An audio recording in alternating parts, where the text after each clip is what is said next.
Alright guys, what is 11 o'clock now, so we're going to start talking about the seminar stuff now. Let me get a drink of water before I start going. And damn, looks like I just missed a crazy piece of price action. Looks like they made a new low, wicked it, and they're buying it up, trapping a lot of shorts. It seems to still be holding the low and higher low and buying up from that base build move. So, risky spot for buyers to pop up at, but still a buyer spot. So, short-term buyers showing up. But guys, let's get into this. Like trying to breathe. So the first place I'm going to start is SPY. I just feel like SPY is the greatest thing to just focus on. Seminar stuff. So, what we're going to cover today on day one is the basics of charting for day trading levels. And then we're going to go over how to navigate those levels once you've plotted and charted those levels. So we're going to go over how to chart the levels, how to read the levels. We're going to break down the different percentage entry types, the other types of entry that we have, like the lower high, the higher low. As you guys know, we label them as the lead test and the buy the dip base build moves, but they're just lower highs and higher lows. And then I'm going to give you guys some homework at the end. If you guys would like to answer me, you can answer me in the YouTube stream. You can answer me on TradeFlow in the Discord. But the homework channel is going to be the post chart channel. This is a channel that you have access to even if you're not a member. So it doesn't matter if you're signed up or not in the Discord. Join into the post chart channel. Post in here. This is where all the homework is going to get posted for day one and day two. If you would like to sign up at any point during this, you just go over to the upgrade channel, click on my WAP link. That's it. If you don't, whatever. But that's where everything is going to be. Let's get started. So, how to get the levels. Who is all aware of the BB system or TA routine, the different names we have for it? The TA routine just stands for the Technical Analysis Routine. And the reason I named it this a long time ago was exactly that, because you need a technical analysis routine. You need to have a set standard of doing things. Because if you give yourself moving variables, then it's going to be very hard to have a set standard or a set strategy in front of you, a set system. If you're constantly moving things, constantly doing them differently, then you're going to get different results. And again, that's what is called a moving variable. You don't want moving or changing variables. You want to have a set, never moving variable, something that should never move. I should be able to do it this way and then delete it, redo it, and I should get it the exact same way. This is a non-moving variable system. So this is why it is so strong and effective, and at the same time, so simple. It's the only system you can get in this way without having that moving variable. If you go over multiple systems on YouTube or Twitter, you'll always learn these guys' strategies, and they're always like, well, one day let's mark here because it's holding this, and I like that it's holding 36 candles and wicks and blah, blah, blah, blah, blah. It just doesn't make any sense, because one day they're drawing this, and then I promise you go ask most gurus on the internet, can you clear that chart and redraw it? And they'll say, most likely they'll say no because they don't know what they're doing. But let's say they did say yes. Well, then they're going to go to that system and they're going to show you something different. They're going to be like, oh, I'm marking it here this time because I just like it here this time instead of last time. It's like, why? Why did you do that? That's different. That's not set. That's not a standard. That's a moving variable that you were just shown. So this is why I like the TA routine, the BB system, because it's very effective, it's very simple, and like I said, it's not a moving variable. That is the biggest problem with most strategies, is that something is different. Something is different every time. I ask you to redo it, and it's wrong. I ask you to redo it, and it's different. So you just need to have a set standard in front of you, and that's why I like the TA routine, the technical analysis routine, the BB system. That's why I like all this stuff so much, because it's simple, it's effective, and it never moves on me. I never have to worry about being different. So now we've gotten past all that, let's get into the how to chart the levels part of this. So we're going to do all the examples on SPY because it's just a good set chart to look over. But guys, give me a thumbs up or a emote or emoji in the chat to let me know you are here for the seminar, day one. And then we will start. Get another sip of water first.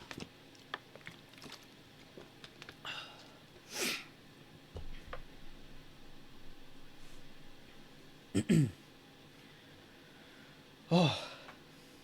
Alright, I'm ready. So, I'm going to move this off now because we don't need it. I don't want to have a bunch of flashing lights on your screen while we're trying to go through this. So, the day trading system. Remember, day one is all day trading. Day two, we'll talk about swing trading. So, don't worry about that right now. So, day trading. Make sure you have your chart open to the maximum daily, because this is where you're going to do a lot of your charting for these. And I am going to go over both types of systems. We're going to go over the set standard system, which is the TA routine, showing you this, the BB system, all that stuff.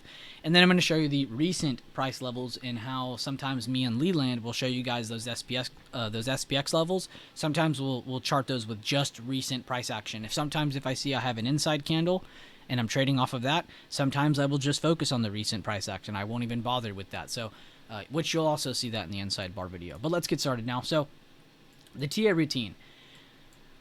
This starts with drawing emerging candles. So, if you're writing down notes with me, if you're here to write down stuff, write down step 1. Emerging candles. And what is an emerging candle? Who all here knows what an emerging candle is? An emerging candle is the first time price has ever closed that high.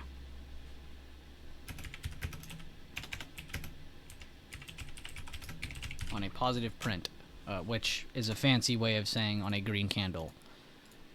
So this is what an emerging candle is. The first time price has ever closed that high on a positive print. So that's exactly what emerging means. When you say emerging, you're seeing something surpassed for the first time. You're seeing something surpassed. You're seeing something break higher, right? Or break lower. In this situation, it's up. But so we see prices at 433.16, right?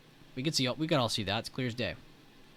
So let's, one, do this to make it easy on you. But mark today's open at 434.19 and then extend it to the left. This will just be good for positioning so you know where you're at. So zoom in. You're going to be focused around this line. So you can do this from way down here all the way up if you want to. Be my guest. If you want to just limit yourself to just a few levels on each side, that's also great. If you want to put yourself into the routine of doing this every day, great. That's awesome. More power to you. But you don't have to. You can set these and never touch them again. So an emerging candle. This would be the first time price ever broke this high. So would this be an emerging candle then? The close of this candle? No. Price has closed up here before. Price has opened up here before. So this isn't the first time price has ever been here, right? What about this one? Yes, that would be an emerging candle because it's the first time price has ever been up this high and closed with a positive print. So that's an emerging move, an emerging candle. So we're going to let that candle close and then we're going to mark it from the far left. Now, what are we doing by grabbing levels from the far left? Does anybody know what type of price action this is? Can anybody tell me what kind of price action are you trading by grabbing levels this far back? Because if you look at this candle, I'm looking at May 7th, 2021. So we're looking over 2 years ago.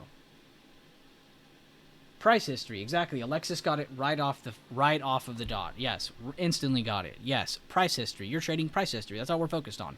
So when I grab those previous day highs, those previous day lows, that's also grabbing price history. So you can essentially say your system is based 99% off of price history. So again, things that are set, you don't have to worry about it ever moving on you. Now, before we move on, and I love that I started here, what would be a good method in getting a level in between these without making anything up? Now, 417.60 up to 422, that's not super far, but if we were day trading, and let's say I was taking calls over 417.61, my first target wouldn't be 422. That's an over $4 move. That's not going to be sufficient. That's not going to be feasible. I need to find something closer, but without making anything up. Again, because we just talked about how moving variables can be a big problem with the trading strategy and how it can hurt you in the future. So what can we do to get a set level using a set rule in between 417.60 and 422.12? What can we do? We can grab a fib. I can go from one emerging candle to the next. And all I'm going to do is I'm going to go to this 50% number here, and I'm going to mark it. So in a very fancy way, you can say control point, you can say whatever you want. In a very fancy way, all I'm doing is just grabbing the halfway point of the range between this emerging candle and this emerging candle. So therefore, if I delete this entire chart, right, I just said clear drawing set, let's start over. I should be able to redraw all four of those levels and get the same exact, what was it, 419.87? Yeah, 419.87. I should get the exact same level. I shouldn't have to worry about deleting it, redrawing it, and getting different information because it's set information. I shouldn't have to worry about it moving on me, right? That is why 90% of people fail, because any system they get on, they're going to take rules that might make sense to them up front, but then over time, as they start to trade and trade over time more and more and more and more and more and try to maintain, they're going to realize, oh crap, I'm changing up the rule every time I do this or I do that. I don't have a set standard for it.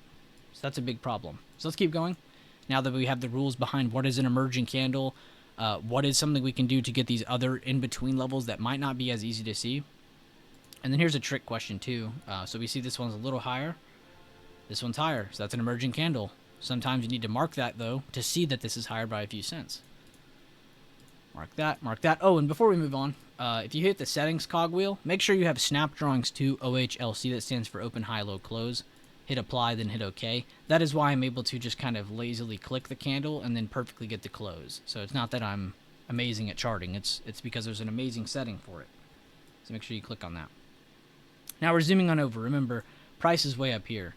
So we're trying to get back up to that current price and get a good amount of levels below and get a good amount of levels above. So we're still below. Still, okay, we just passed above. Still getting emerging candles. Uh-oh, we ran out of green candles. Remember, green candles only. Only positive prints. Because we're seeing essentially where price had the strength to push higher and then stop. Creating a very strong pivot point.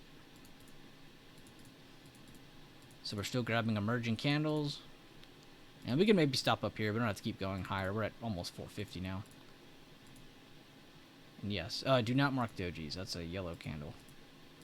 There we go. Yeah, 450. We'll stop there. That's a pretty good amount of levels, right? So this looks like junk, right? This is hard to read, right? This is almost impossible to read. But it's not meant for this time frame. It's meant for smaller time frames. So regardless of whatever time frame you trade on, what time frame does everyone trade on in here? What time frame do you like to take scalps and day trades on? Do you look at the 1, or do you look at the 5 and then go down to the 1? Do you look at the 10, go down to the 5? Do you just look at the 5? Do you just look at the 20? What do you look at? What is your intraday time frame of choice for taking your day trades and scalps, or multiple if you take multiple? But regardless, it's for the smaller time frames. And for this example, I am going to open up settings, equities, and I am going to show extended hours time frame trading because we are about to talk about that next. And now we're about to get our levels set. But let's see what you guys say. Let's give it a little bit. What time frames do you guys trade on for day trading? The 5-minute and then the 2-minute. That's definitely not a bad choice. The 2 and the 10. The 5 and the 1. Top down TA, 5-minute scalping. Okay, so you do it all and then you get down to your 5-minute for taking it. 15-minute to 30-minute to the 1-minute entry. Okay, nice. So you got yourself a whole little system there. 5 and the 3, the 3, the 5, and the 15, 10, the 5, and the 1. These are all great combinations. I'm not seeing any red flags so far. These are all great intraday, smaller time frames to focus on when you're taking those trades. So, now that we have all of our price history from the bigger time frames, what is something we can add on the smaller time frames? And this is where the confusion can sometimes hit for people. The TA routine, the BB system. So that's the TA routine, everything you just saw up to this point. This is the BB system, but if you say one or the other, it's okay. Summarize them. We don't care about the damn labels. Just know that this is your charting technique. So that's everything for the bigger time frames down to the smaller. Now we're going to do the previous day's price action, the previous day high supply, the previous day low demand, previous day open, previous day close, pre-market high, pre-market low. That's it. And then your current day open, but you don't need to always mark that. You're not going to have that beforehand. So let's go. So this is what our today is. Let's go over to this chart and let's look at our high and low. So how do we draw our high and low supply and demand? Does anybody in here know? Does anybody in here know the rules behind us drawing that? It's okay if you don't.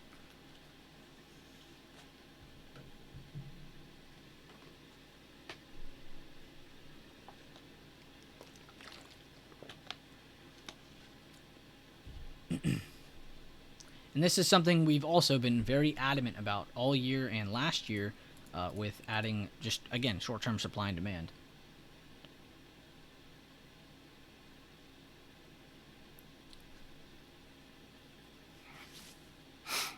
All right, so here's the rules behind the supply and demand. So when you grab your, let me type this right. When you grab your previous day high supply. You need to grab the top of the move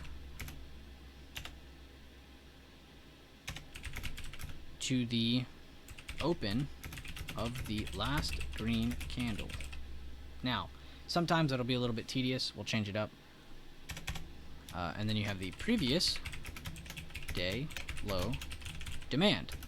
This would be the bottom of the move to the top, not the open, to the top of the last red candle.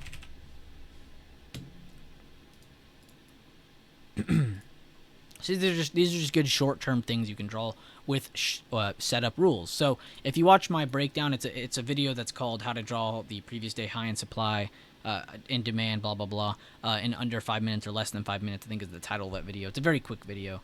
It breaks down not only the main style. So what is that? This would be the high of day before the reversal back down, right? So we're gonna grab from that one to the open of the last green candle before that reversal back down. So that would be just those two candles. We don't have to worry about any kind of special rules. And then we're going to add a couple days to it. I always just do it to be lazy, but I like to add them all. And do we need to add the previous day close here? Not necessarily. We have supply here. We have levels all around. So do we need to add it? You don't have to. You don't have to draw that. It's in between. Now, if you get an overnight gap down or overnight gap up, yes, you will include that fib. That's totally different. So now what are we doing here for the demand, the previous day low demand? What are we grabbing? The bottom of the move, right, before this reversal back up, to the top of the last red candle. So that'd be about here, right? And for this example, we are going to include that. So let's go ahead and do it. And what's awesome about this as well, what level is also trapped inside of this previous day low demand? What other significant level is in between this? Can anybody see it?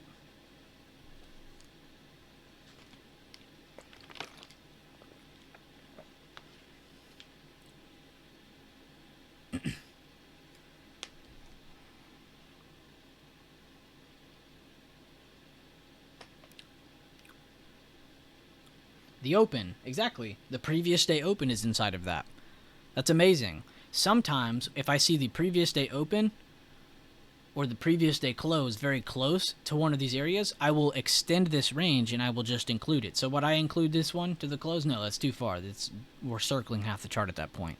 But let's say, just for example, that this was up here, but we wanted to include the days open. Then we would just draw it from that low to that open so we could have it all. But since we don't have to worry about that, in this example, we won't worry about it. But it does include the previous day open. So that almost makes this even better. It makes it more of a solid area of support. Therefore, if we get a break of it and they retest under, we now know, okay, well, there's probably a large seller move coming. Or if they do make a low in this and then a higher low in this, well, there's a very good high probability chance a buyer move is coming out of this. And this is what's going to tie into the next part of our first day. So make sure you guys write that down. I'll give you guys a couple seconds, and then we'll break into the rest of this. Let me put that here so you can actually read it. Let me know when you're all good. Let me know when everyone's had everything written down. You guys are good to go. You guys are set. I know some of you aren't writing things down, which is okay. Some of you are.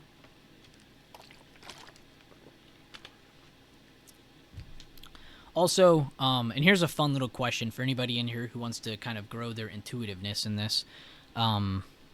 So let's say I'm drawing my demand or I'm drawing my supply, and I have another significant level very, very close by. I'm talking like cents away. Do we include that? Should we just go ahead and include that bigger time frame level if we have something close? Like, let's say in this example, I had a level like right here, or I had a level below the open like right here. Whoops, that was... Come on. Or a level like right here below this green candle's open. Would we just go ahead and extend that range to reach this or to reach this? Let's see who can grow their intuition a little bit. Would you include those levels? Alright, and if you're saying yes or no, tell me why.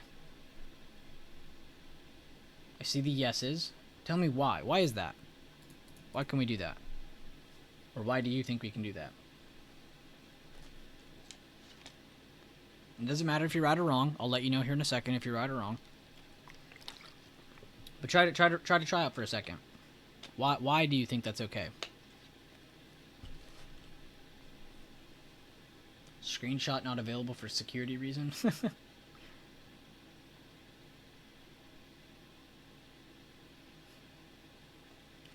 Exactly, they're higher time frame levels. They're more significant levels. So yes, we should include them. If anything, they're more important than any of these little areas we're drawing. So yes, you can include those. Great answer. If you said yes, you are correct. Exactly what SF just said. Including a significant level. Exactly. Good job, Mikey, Alexis, SF, and anybody who said yes, Garden Trader, anybody who answered yes, you are correct. You can include those. And the same sense on why we think we can include our previous day open or our previous day close when given that opportunity. So sometimes we might have a super clean zone that looks like this and this. But the next day you might not get that. Maybe the open's a little close and you want to extend that range, or maybe there's a bigger time frame level there and you want to include it. That's fine. But make sure you understand that that's why you're including it, or that's why you're extending that range. Now, two other levels I did not include on this chart would be the pre-market high, which today this would be significant because it's the next level above and it's right there, so we might include it, right? Sometimes you'll see me do that as well. We'll just highlight that. Just because we see two levels so close by, I don't want to just trade off just one of them. I want to trade off both of them. So sometimes it's smart to add that. You can also add the pre-market low. You can see in this case, it was already added from the bigger time frame.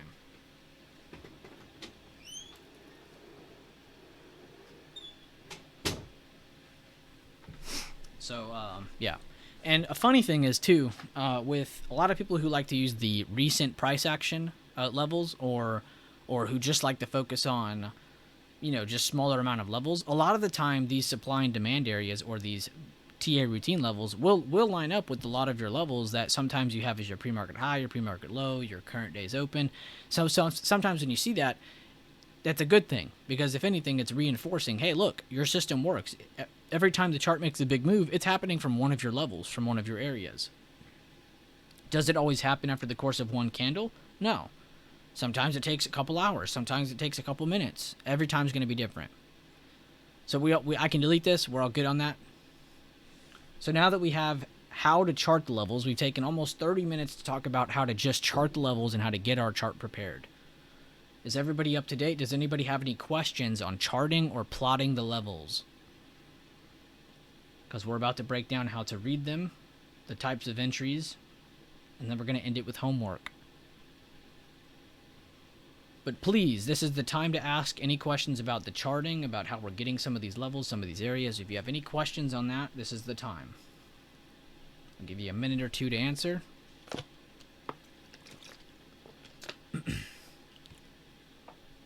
Also, none of this was prepared. I didn't have time to sit here and go over, all right, what am I going to say to them when I'm doing this? None of this is prepared. I'm able to go over this whenever I want on the fly because it's a system I've used over the course of a few years now, and I don't need to go off of, new examples or find some chart that perfectly that fits into how I want to show you guys something. I don't have to do any of that.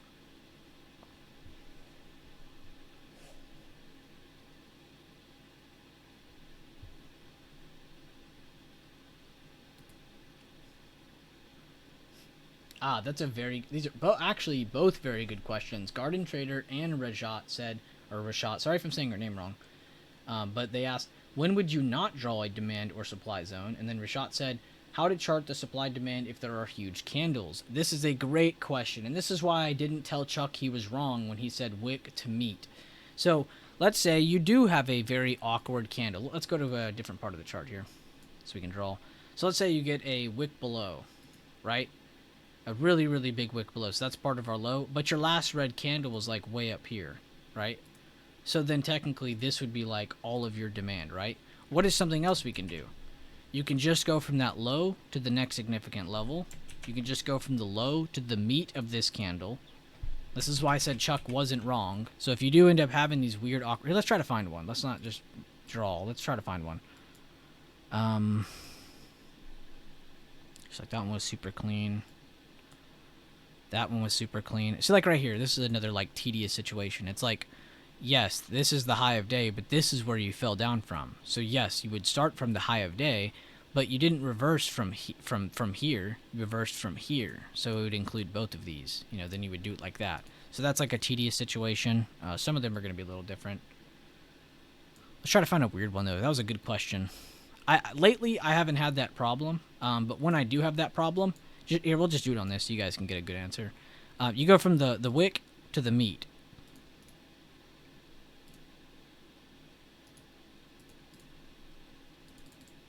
So go from the wick to the meat. If you ever find that weird situation where you're not able to draw a good clean zone because it's too weird and awkward looking. In some cases, like y'all asked, there will be cases like that. I can't find an example right here, right now, but there will be days like that where it just is like, wait, this can't be right. This zone's too big, or this zone's too small. What should I do? And that include your levels. So let's say I had a level right here or a level right here. Then include those levels. Include those levels. Don't just focus on the candles if you have clear levels right there from the bigger time frame. And vice versa. If you don't have any levels, you just have your previous day closer open, and then you have like your high of day and that wick, then just do the wick to the body. You don't have to worry about anything crazy. But you're not going to have to worry about that as much. I mean, you can see over the past few days, I can't find one example that wasn't worthy.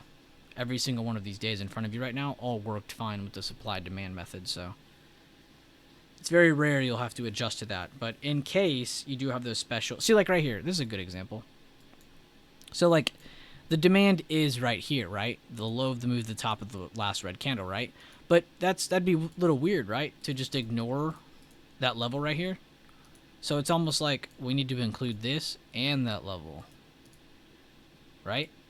So you see how that can kind of play, right? But it's still a set rule. It's not like we're changing every time it's different. No, it's still a set rule. But does that help you out a little bit? 431.81 SPY, new low of day. Great call out by Sandollar. Thank you for updating while I'm going over this.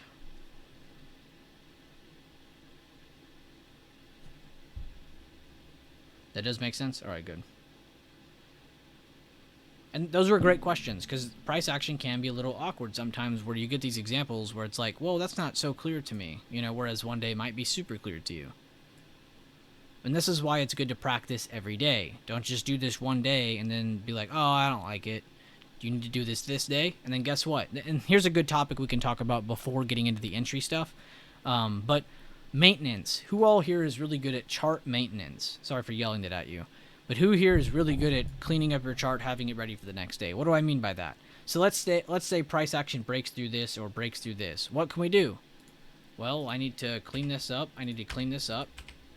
Wait till this day ends, and then re-add that information here. So if I added my pre-market high, my pre-market low, delete those. Any short-term price action level that you added from previous day or pre-market, if moved around that day, yes, you can delete it. And if you just want to clear it and move on to the next day, you can also do that. But chart maintenance, you need to be able to go from one day to the next, removing information and re-adding. Let me know if that makes sense as well. Oh, see, Rajat, see, I was answering your question right as you were typing it. I thought of it as soon as I answered your other question. I was like, man, I should probably tell them when to not have them too. So every single night, or Sunday night before Monday, or maybe right after market close, or that night or the next morning, whenever you have time, before the next market opens, you need to have these zones deleted and redrawn onto the next day. Perfect question, Rashad. I can see that he's paying attention because he's asking questions that are in line with where I'm going with this conversation. Great job. Great questions. All right, so we're all good now. We all get the supply, the demand. We get the how you get the levels here, how you get the zones. We get the plotting and the charting aspect of things. If you guys have any other questions, feel free to ask. Don't be hesitant. This is the time to ask. If not, though, then we can move on and we will talk about the entry types. We'll break them down, and then we'll look at a couple.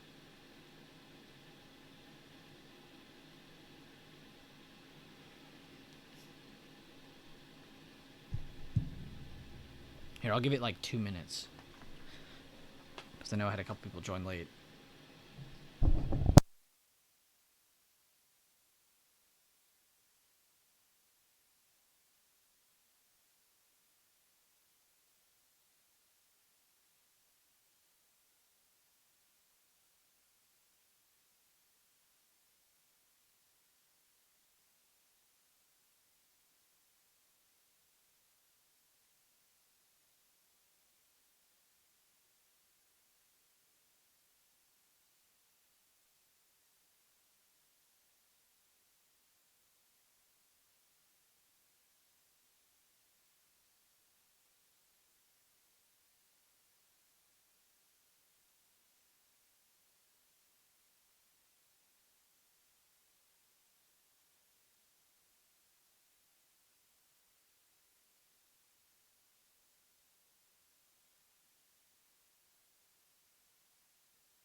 Alright. Spy new low of day for a half second there. Alright, so. Michael O said, well, hold up. You're getting ahead of me now. He said, so we are looking for evidence of reversals or continuance in these zones. The zones represent areas where there's a good chance of something tradable will happen. Yes. Yes to the second question. You're getting ahead of me on the first question because we're about to cover the entries and all that good stuff. So I'm getting into that. But yes to your second question. That is a very good way of looking at them. They're not just, oh, this is just bullish, or oh, this is just bearish. It's not like that. It's that high probability trades can pop up in these areas. That's all they are for. That's all the levels are there for. Every single level you see can be a stop loss, a target, an entry, an exit. It doesn't matter. They're meant for high probability trading areas. So I'm really happy you worded it that way, because that is exactly what it is. But yes, you are. But yes, I will answer your first question. Yes, you are looking for evidence. But we're about to get into that. All right, so everybody ready? So who here knows the 4 types of entry from the Bueller Buys trading community? Who knows the 4 types of entry? If you guys have been in any part of my streams, you've seen this note probably a billion times. Right here. These are the 4 main types of entries we focus on in the Bueller Buys trading community. The 40%, the 80%, the lead test low or high, and the buy the dip base build high or low. These all have rules, stipulations. They all have standard rules, again, because what do we not like to trade? Non-moving what? What do I not like to change? Or, I can't speak. What do I not like to trade off of? Changing what? Moving what? What do I not like to trade off of?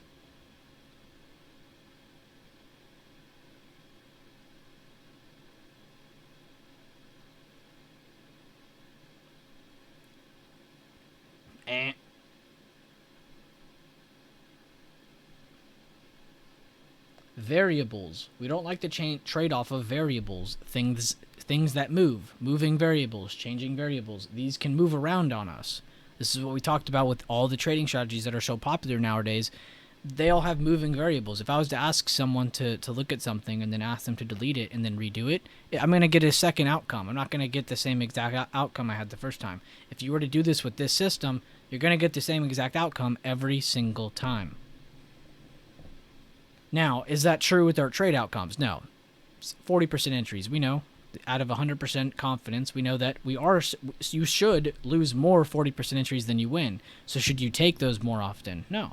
You should focus on retest trades like the 80% entry. So let's go over these. The 40% entry. What is the 40% entry? And feel free to answer as I go along, guys. I'm going to try to push through it, but please show that you know how it is. Show that you understand it. By re-saying it, like I said earlier, it's a really good way of reiterating it. It's a really good way of memorizing it. So put yourself out there. What is the 40% entry? A 40% entry, and we can just zoom on over. Just look at this one from the other day. Is when you break a level. And you can have volume on, you look for rising volume, but it's when you initially break the level. That's it. You're looking for a candle close over. This shows that buyers are initially trying to show that they want control of 433.72. Now, whatever this level may be, we don't know at this exact second. You know, maybe you had that planned, you wrote down, oh, this is the previous day low, or this is an emerging candle from blank, blank, blank. You don't know the date.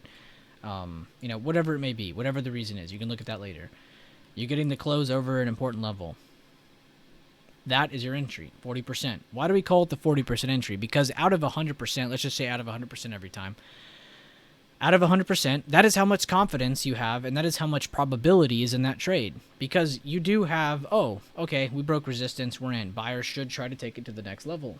So you have 40% confidence that it's going to make it. Exactly, an open range breakout, an orb. This isn't new. We all know this, open range breakouts. So it's, yes, possibly in bullish favor, but we're not that confident in it, right? What is an 80% entry?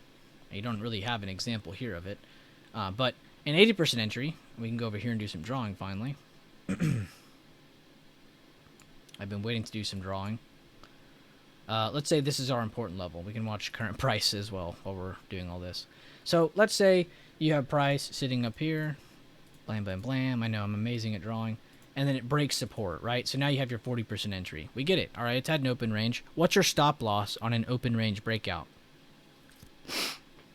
Who knows? What is your set rule for a stop loss on a 40% entry?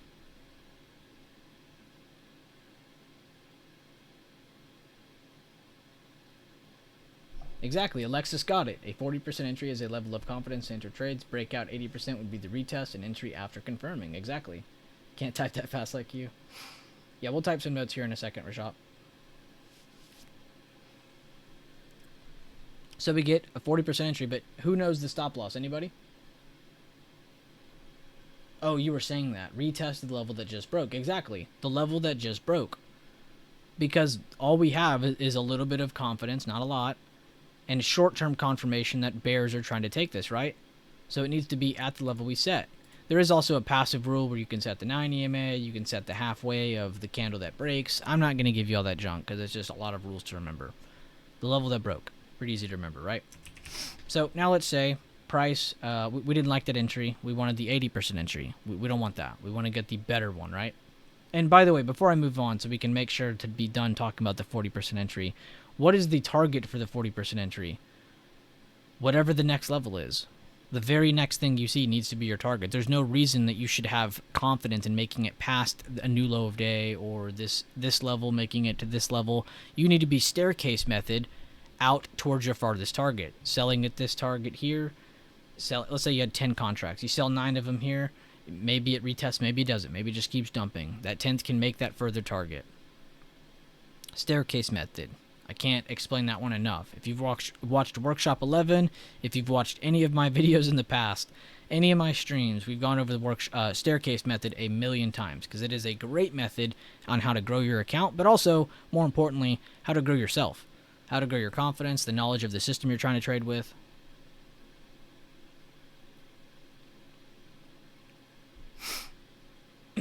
Also, if you want to get a really good description on what I'm about to talk about, this has always been my best breakdown of this.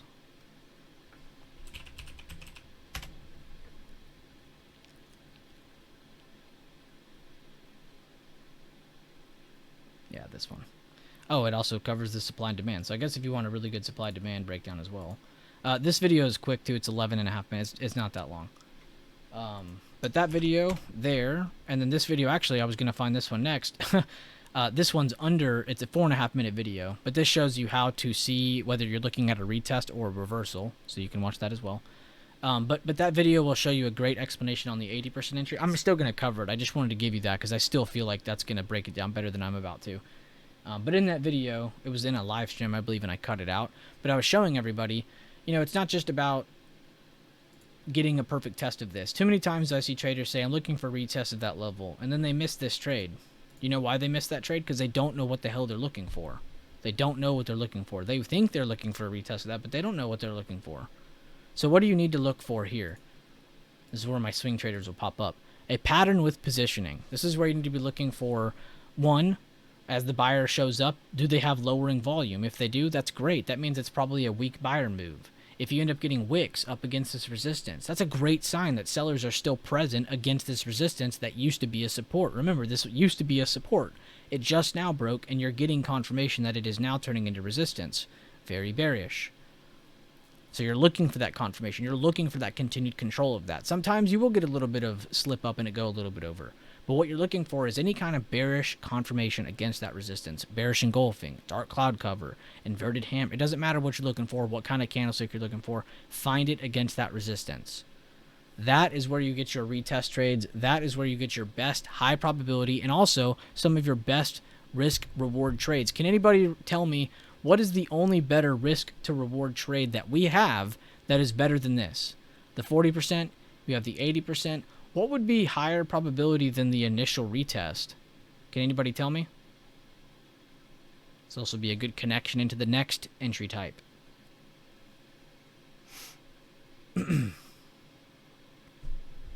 Actually, I don't have to type any of this, do I? Oh, wait, this will be for the swing trading stuff. Whoops. The lead test, exactly. The lower high. pushes away. What's higher probability than that? The lower high. Also giving us, whoa, almost lost my voice.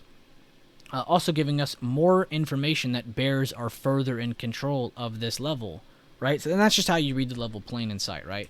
So let's break down how you actually would do that, though, right? So what are the three, and this is why I linked that video, Rajad, and anybody in here new or looking to learn this. That video is great because it talks about the 3 types of retest that you have. You have a short-term or a single candle retest. This is also known as a 3-bar play or a 4-bar play. Short-term plays that happen very quickly. You get the breakdown, you get a little bit of trading here, and then they're instantly back down again. You get the midterm retest, which doesn't make it all the way back up to this level. And again, that single candle retest or that 4-bar play, 3-bar play, they don't always go up to that level, by the way. So I just want you to know that now.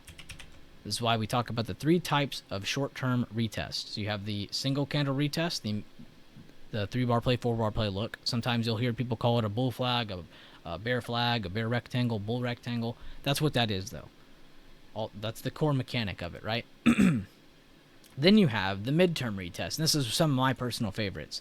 And this is when you go from the level that was broken to the low of the move that was hit before the buyer move. So if there's like a buyer that pops up, that's where you hit it, is from where the buyer shows up after the break of that level.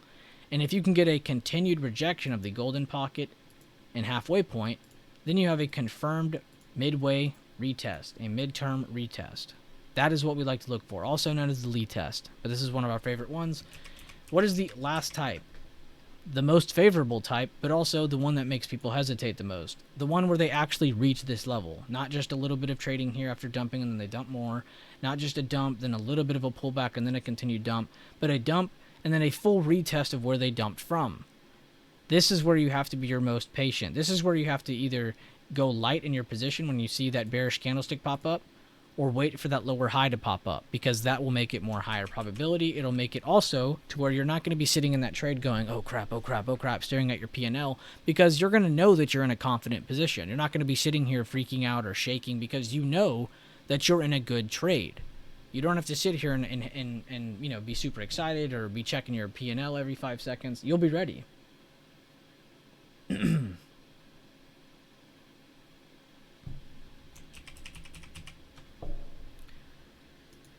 So now we've gone over the 40% entry. We've gone over the 80% entry, the types of retests that we look for.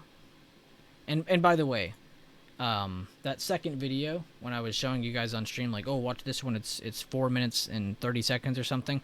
In that video, all that covers is just control using fibs. So if I have a level right here, let's say I have a level right here, and a level way down here, and I got price trading up here, you know, doing all this stuff, and then I got a break in that level, right? And then it slows down there. I can instantly grab a fib from the level it broke to where it finally slowed down. I can then highlight these two areas together. I can look to see, do they maintain control? Sometimes you'll see, no, they do not. They want the full term retest. Sometimes they do not. They retest this from under, then they break that support. But it's always step-by-step process of who has control. So you need to also be in step-by-step process of either cutting your loss before it gets too big or getting into your trade. Right? If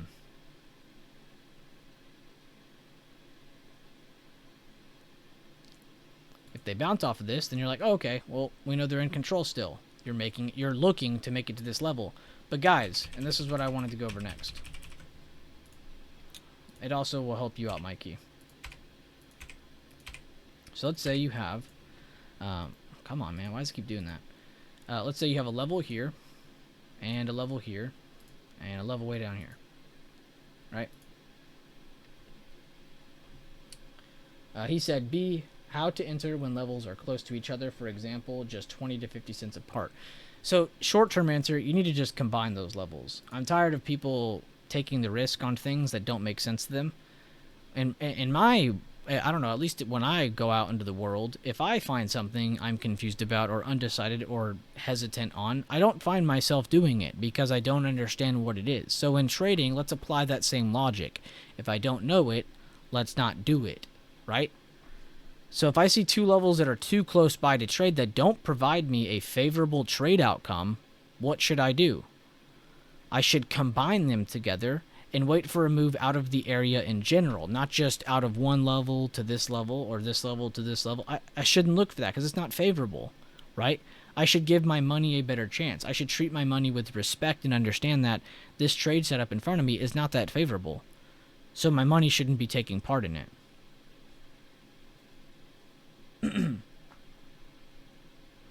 But back to what I was wanting to cover, though.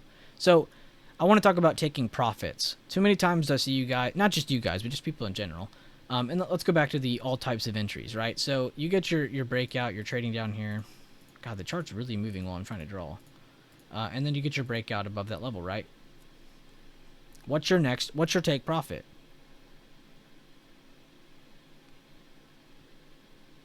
For a 40% entry, you can go off of the percentage rule. If you see you go up 10%, then 15%, then 20%, you could scale out contracts all you want. That's great.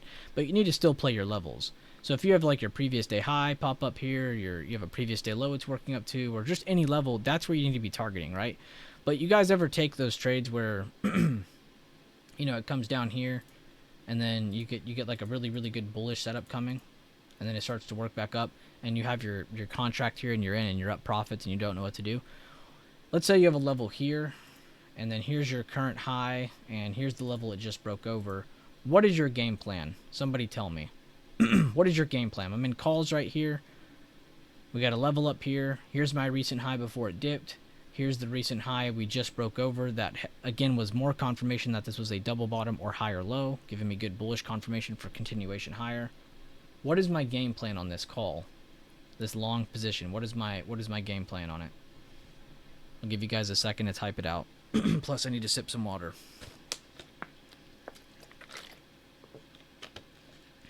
SPX gap up for Monday is filled. Good update by Leland for anybody paying attention to the markets.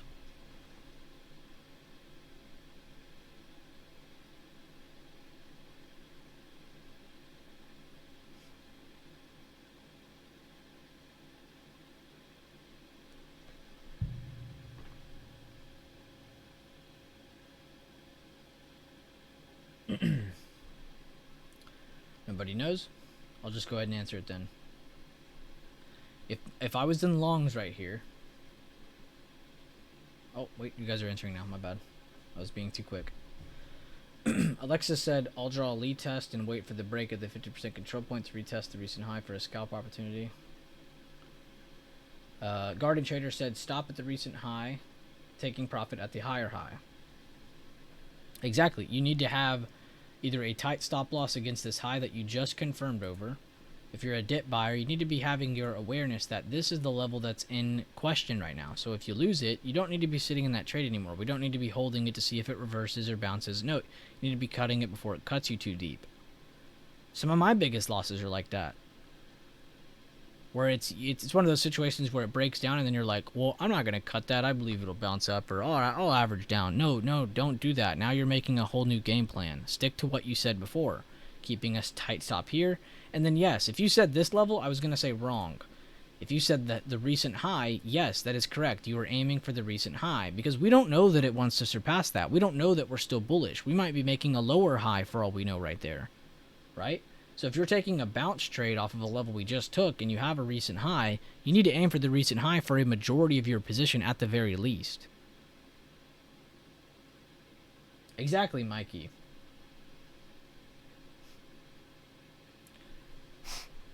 So there's a couple terms I want you guys to take away from me today. It's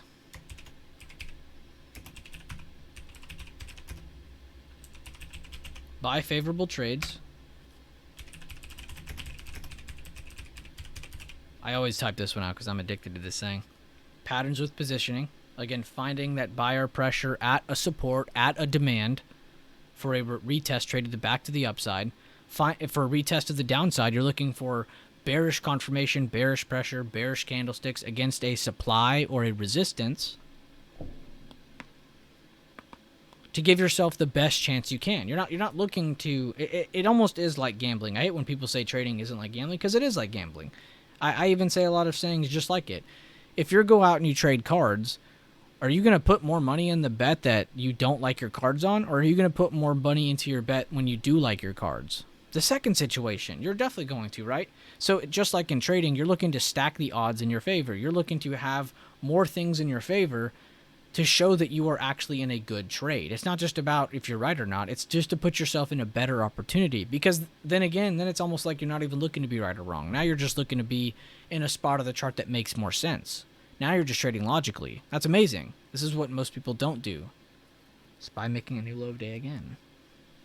Yo, quit moving. I'm trying to have my drawings here, SPY.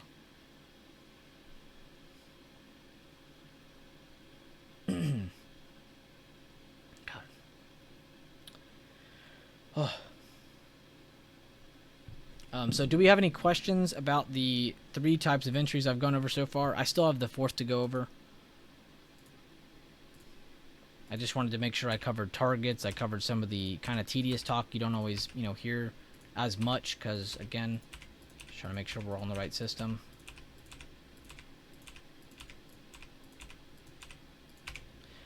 Alright, so new drawing. Whoops.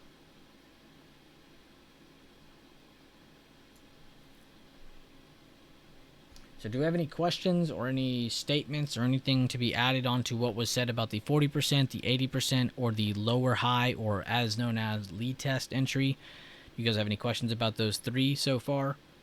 We'll talk about the 4th here in a second. Which, again, the 4th, the buy the dip base build entry, this is the opposite of the lead test or the lower high. It's just the higher low. It's the exact opposite. Instead of looking for a lower high, you're looking for a higher low.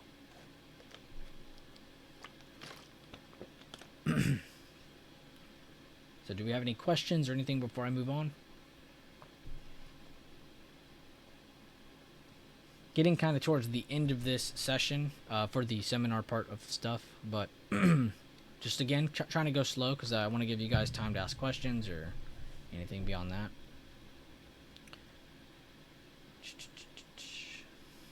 that. Make sure you guys are on the live stream as well. Make sure you click live in case you're an extra few seconds behind. I know that can be a little frustrating.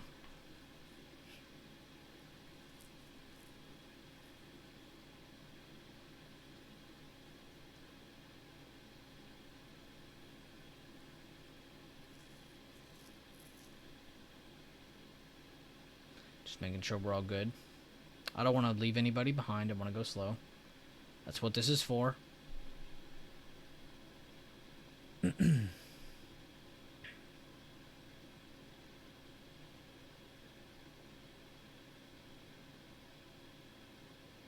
I mean, you can write down some notes of the stuff I'm saying. You want me to also type what I'm saying? I'm not trying to be rude, but it just seems a little extra. I don't need to remember it more. That's why I'm also linking those other videos too, Rashad, because I don't want you to think like this is it. Like, this is the one time I'm breaking this down. Like, it's already broken down over my YouTube. I just wanted to give a good extra, opportunity for people who want to catch it live or ask me questions live, or if they have any things on the side that maybe I don't cover as well, or maybe they just need to ask something a certain way.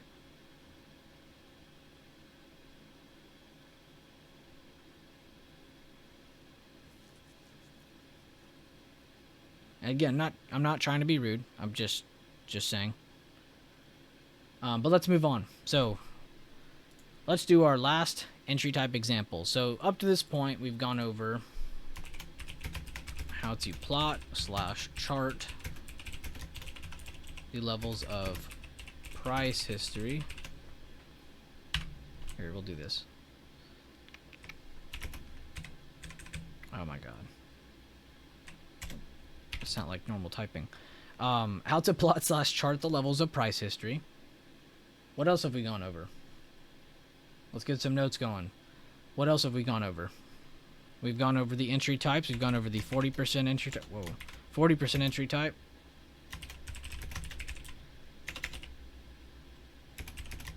The stop loss that is included with it. And the target that is included with it. We went over the 80% entry type, aka retest trade. The types of retests that happen, again, there's not just one type of retest. You don't always just get a perfect test of the level. Damn, Spy's really just going to keep pushing down slowly. The types of retest and the target / stop losses. What else did we go over?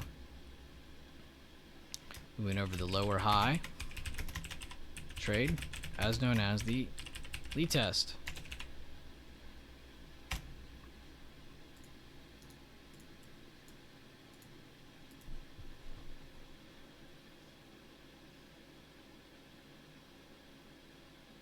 Alright, so we're all caught up to this point now.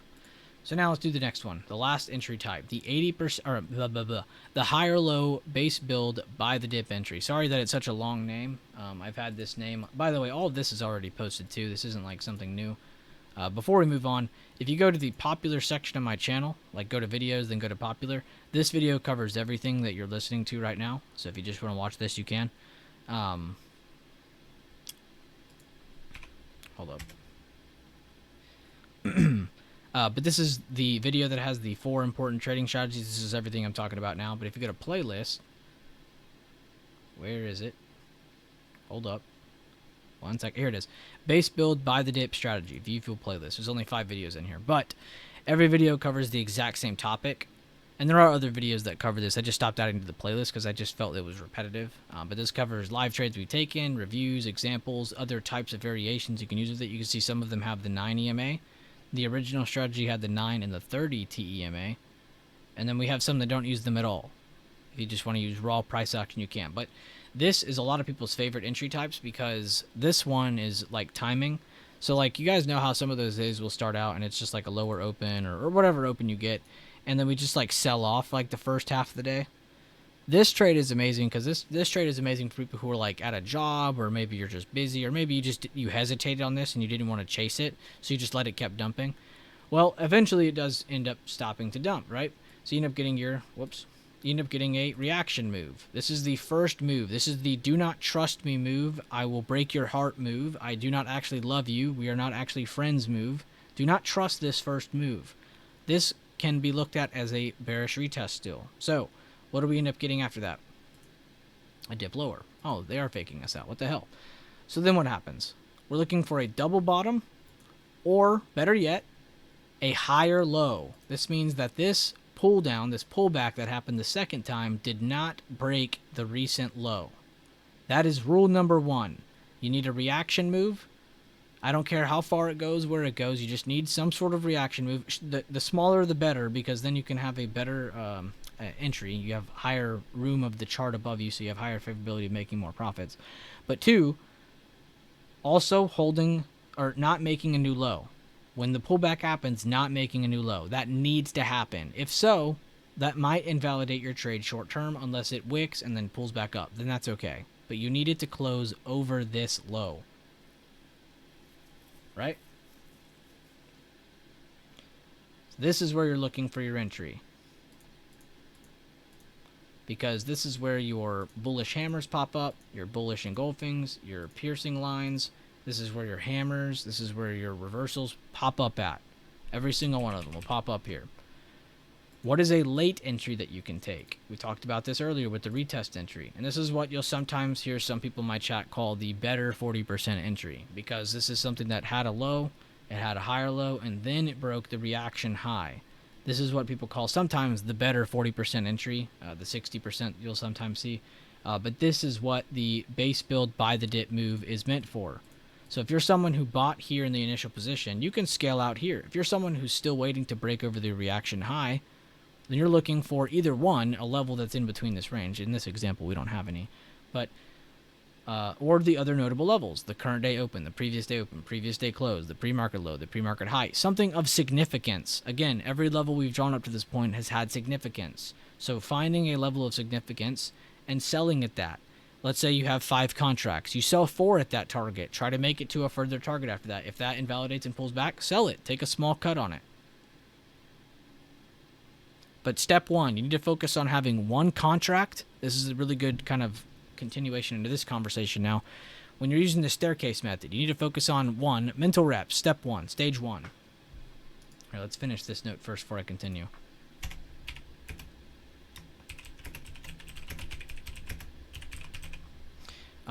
Step one, because this has to be talked about if we're going to talk about day trading. The staircase method. Who all here knows about the staircase method?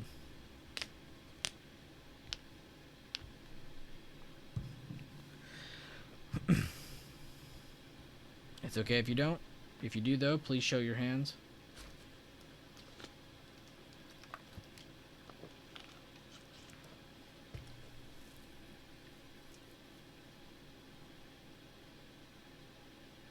Ace does. SF does. Mike does. Garden does. Taylor does. Mikey does.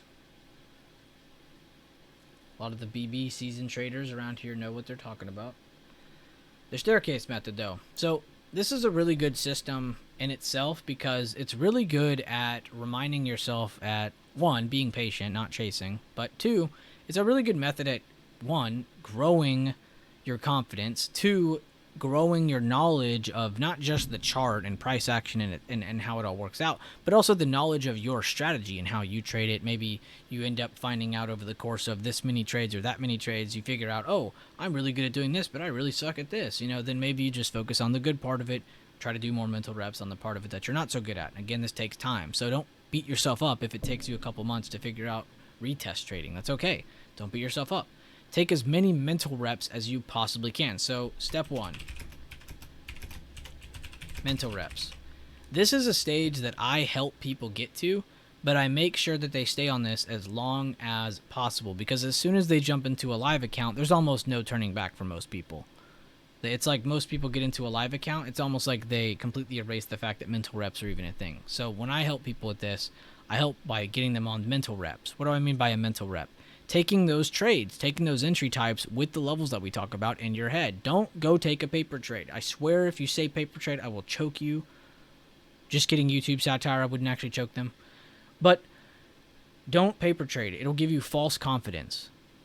The bid, the ask, none of that is correct. The option pricing, none of that is correct. It is great for learning the mechanics of whatever trading broker you're using, like how to get in and out of a trade on your app. It's great for that, to try to figure out how to, all that stuff. That's great. That's awesome. But actually getting trading down, no, horrible. It's probably worse for you to do. So do not focus on that. Mental reps. If you want to write down a real contract, that's great. That would be more effective than paper trading. That would be okay. But not even that. But taking these trades in your head, focused on the levels as they go on. Doing this over time as time goes on, this is what's going to help you instill good habits and good knowledge of what you're looking at. Again, like I said at the beginning, it gives you good confidence because you don't just randomly have confidence. I hope you guys know that. You don't just randomly get good at trading and you have this sudden crazy amount of confidence. You don't. It doesn't just happen like that. I'm sorry that I can't give you the confidence pill. What creates confidence is creating good habits over time, following a good strategy over time, following a good routine over time. Like I said, charting those levels, chart maintenance, mental reps. This is something you can do on your own without me now. You can do that now. You could just do this every single day for months on end. And this is what's going to help create that mental capital. This is what's going to give you good intuition, good confidence, give you good knowledge of your strategy, good knowledge of the price action in front of you. Regardless of what happens, you'll at least have good intuition on what's possible and what's not possible, based on what's around, of course. So step one, mental reps. We all get that? Step two, getting really good at one contract plays. This is once you've gone live. This is all on YouTube. This is not financial advice. I shouldn't even have to say that. Getting really good at one contract plays. So after you feel like you've over time, don't do this after a week. I swear, if you come back to me and you're like, Bueller, I did mental reps for 7 days, I'm gonna open a live account. I don't want to hear that. I don't want to hear that. I want to hear that you've taken months of time to take mental reps, that this isn't your second week trading and this is you just now getting into contracts. Don't say that. Do not jump in too early. The market's not going anywhere. You have opportunity, you have time, so don't chase, don't waste. So step two, getting really good at one contract plays. Once you have taken into your live account, what a really good method is taking one contract from your entry, sell it as soon as you get to that first target. If you end up having to cut it at the stop loss point, okay, that's awesome, great, stop loss out. But do never go outside of that. And what this is going to do over time is create good habits. Like I said, this is what this is for. This is going to create a good habit telling you, okay, I need to follow my rules. I need to follow my system that's in front of me. That's the rule. That's what you're instilling in you by following step 2. You're just, again, making yourself follow the rules and sticking to the rules, almost to the point where you feel disgusting when you don't follow them. Whenever you see some of my better traders in chat say they made dirty money today, that means they made money, but they did it by not following rules. They didn't actually follow something they had confidence in. They didn't do something based on how we trade here. So it's dirty money. Yeah, they still made money, but it's not right. So even they know, okay, well, I shouldn't try to hype myself up because I know this isn't right. It's also to make yourself a good loser. You shouldn't ever get into a play and not be able to cut it. If that happens, then you just need to review, you need to reset, you need to refresh. It happens to everyone. You will definitely experience it. But just remember you're not crazy. And that it's not the end of the world, so you don't need to go crazy. So getting really good at one contract plays. Step 3, and this is where the steps really start to pick back up. Step 3. What do you guys think step 3 is, for anybody who might not know? Step 1's mental reps. Step 2 is getting really good at one contract plays. What is step 3 then?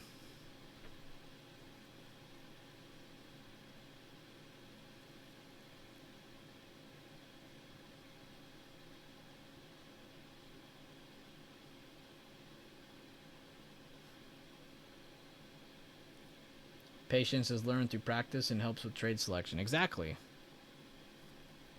But guys, what is step 3? We went from mental reps, then we opened up our account. We're getting really good at one contract plays. Now we're past this. We've spent months and years on this step. What is step 3?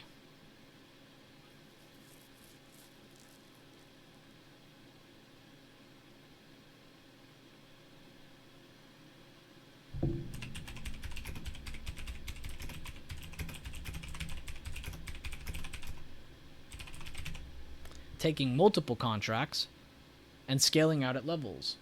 So let's say we have one contract and we're getting into step 3. How much should I increase that by? Should I go straight to 5 or 10? No. Why do I need to do that? We can just do 2. We can do 2 or 3. Do 2 or 3. You don't need to go anything past that. Why are you stepping so far ahead? When we stepped on the moon, did we make huge jumps? Did we go a mile jump at a time? No, that'd be fucking crazy. That'd be very crazy, right? When a baby is born, right, and then later on in life it starts to walk, does it just instantly go from walking to bunny hopping? No, unless it's just a crazy kid. Some demonic child that was somehow given the, powers to jump very early on. You get more contracts. So, but what do I mean by that? 2 or 3. You don't need to go anything past that. Remember, because what are we doing right now? We're learning. We're trying to create good habits, force ourselves to stick to good habits. Because what do most traders fail by? Not having rules, not having a system in place, having a moving variable. So we're going to give ourselves a non-moving variable. So let's say we're taking multiple contracts. We're in a 40% entry, we're in an 80% entry, we're in 2 contracts. I get to my first target. What am I doing? I'm selling 1. If I have 3, I'm selling 2. Let's get to that next target. If I come back and I hit my stop loss, or maybe I move my stop loss up and I hit it, well, then I cut it, I take smaller gains. No biggie. But I gave myself the opportunity to feel out the chart, to try to see how far I could make it. Because now you're not just learning how to get into the chart. You're past that. You learned that through step 1 and step 2. Now you're trying to get into a trade and make it to further targets, learning how to actually read the price action step by step by step by step by step. So you're going to be at this step for a very long time. Next step, step 4. More cons, more targets. That's all it goes, and then it just exponentially goes in that direction. Now, every day, are you going to get a move that creates opportunity to make it to 10 targets? No. So should we be thinking about that? Hell no. Focus on the first target, then the next, then the next, then the next, step by step by step. If this, then that. Be conditional. That's why that's the first thing that's written on my screen down here.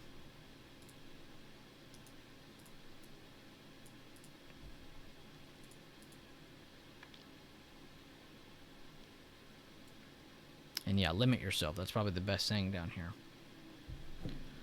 But do we have any questions on the staircase method, on any of the entry types, on any of the levels and how we got them? Do we have any questions on any of this up to this point? The only other thing I have after this is the homework. So if you guys have questions, this is the time to ask. We did go a little bit over time, but I did start it late, so it's all good. But we did go a little over an hour with this, so if you guys have any questions, now is the time. Or statements, if you just have something to add on to it too. It's not just questions. If you have something to add on to it, something that the system has helped you with and you want to explain or reiterate, please do so. Exactly. Small steps so you don't psych yourself out. Exactly. Because that's what it's meant for. Your mental health is way more important than your money, I promise you. You lose your sanity before your money, it doesn't matter how much money you have. I use trailing stops for each contract and leave last contract for runner. That's a great method too. Again, because why is that, Mikey? Why is that good? Why am I saying that's good even though it's not what I said? Because he's sticking to a set standard. He's sticking to a non-moving variable. He understands that once he's in a winner and he sets it at this, he knows where it is. He knows how it's set. He knows how much he's going to win or lose. So he doesn't have to sit there and think about, oh crap, what about this? What about that? What about this? What about that? He just has to focus on what the price action is doing. That's why that's okay. I like that. You're giving yourself a set system to follow, not something new that's going to pop up every other day. Not changing your strategy, and that's another thing, guys. How many strategies do you know? Because if you know more than 3, you need to stop looking around. You need to stop jumping around to different systems. You need to learn one system, stick to it over a very long period of time, and grow with it. Because you'll learn not a lot just about that system, but also about yourself. If you're constantly changing systems, you're never going to learn anything about yourself or any of the systems because you're constantly going around. You are your own moving variable in that scenario.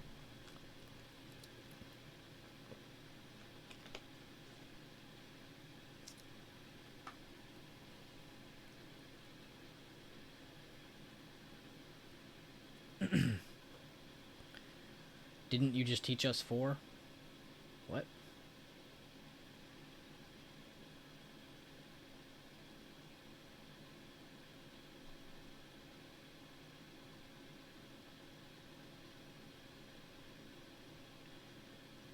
BTP? What? I'm actually confused by the last 2 questions.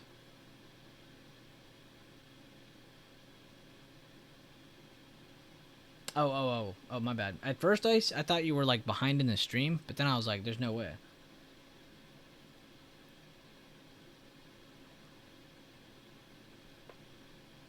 Trade setups are not systems. Yeah. I mean, your entries are part of the system. Your entry...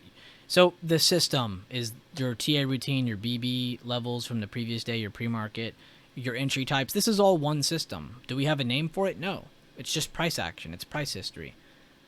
Once you get to the point of saying you know the system, you say, I know price action. I know price history. I know what I'm looking at. And then Mikey said, BTD just happened on your screen. I'm not sure. I really don't know, and I don't care. I'm focused on this. No, it did not, though. So you had one happen here, and then it kept holding here, and then it invalidated on these 2 candles here. You had a base build here. You did not have one here. But Leland was saying, when this reversal happened, he was saying on SPX, the gap fill to the underside, he was saying that filled, and then once that happened, this candle appeared, the outside bar. A very strong bullish engulfing appeared is what Leland was saying. So he was saying that something did happen. It just wasn't how I was showing you for my entry types. But yes. So are you guys ready for the homework? Who is ready for the homework? Who thinks they are good enough to do their homework? Alright, I can remove all this off my screen. We're good. Let me know, Rajad, if you're still here, if I can take this off, if you're still writing something down.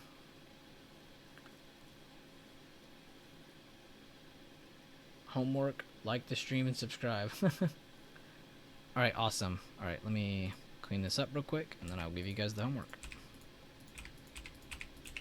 It's not hard or anything. It's super easy. It's just to show me that you are willing, that you're capable, that you give a shit, is essentially what I'm saying. Excuse my language, but that is essentially what this homework will show me. Do you care? So today, just for a short summary, I cannot speak today. Holy. So today, for a short summary, we had the basics of charting for day trading levels and how to navigate them correctly. Talked about charting and plotting them. Talked about reading them. Talked about the breakdown of the entry types, and not just the entry types, but the stop losses and the targets that come along with them, the different variations and the retest that we see. Because, again, not everything's going to happen the same way twice, every single time. The entry types, and yeah, that was it. Now we're about to talk about the homework. Talked about other stuff too, the staircase method, but I just felt implied, or I felt like I had to talk about that because you can't talk about day trading or swing trading and then not bring up the staircase method, because that's essentially part of the system. That's what keeps you, in your risk. That's what gives you good reason over risk. That's why we named it that channel. But let's do the homework now. So the homework. And I told you guys to post it in here. So I will not see your homework if you DM me. I will not see your homework if you tag me on Twitter. You have to be in the Discord. You got to post it in post charts. If you want to say this is homework for blah, blah, blah today and tag me, please do so. It'll be easier so I can see you. But yeah. And make sure you're tagging the purple Bueller. I'm this guy. So, the homework. Now that you know where to turn it in, you understand all that stuff. The homework. I want to see you guys go to any chart. Now, it needs to be like an actual weight of SPY. Don't go to Chewy. Don't go to like weird tickers. Go to a big weight of the market. Go to Apple, Microsoft, Nvidia, AMD, Amazon, Tesla, Google, Meta, Netflix, JPM, Bank of America, Boeing. I'd even take Baba. Pretty much anything that's on the screen right now, you could do. But go over there, chart it, get your TA routine, so your bigger time frame price action, your daily time frame levels, get that. Take a screenshot of it. Second step, go on down to your previous day, add your supply and demand like we talked. You can label it if you want. You don't have to. I'll understand what it is. Your previous day open, close, your high-low, your pre-market high-low, all that good stuff. Have it set, screenshot that. On the third part of this homework, type out what the game plan is, or whatever. And then I want you to find entry types. So let's say you charted this day for this day, right? Like we did in this example. Then I go over here, and I'm like, all right, well, let's try to find an entry type. Which we can turn this off now. So today, like today's price action, what did we see on SPY? Well, we went from the gap, the close of yesterday to the open of today, right? And we had that fib, right? So what popped up here? Well, that was a retest, but that would probably been impossible to take, right? So I can type that out. I can say, all right, well, I like that there was a retest here, but very impossible. I would have had to have been very aggressive to take a short entry on this on the first touch, because there was no lower high. We never touched the golden pocket. We never did anything like that. We just went up, had an indecisive candle, and then a very aggressive seller candle came in, basically destroying that, right? So now we're bearish, right? We've seen the retest, we've seen the move.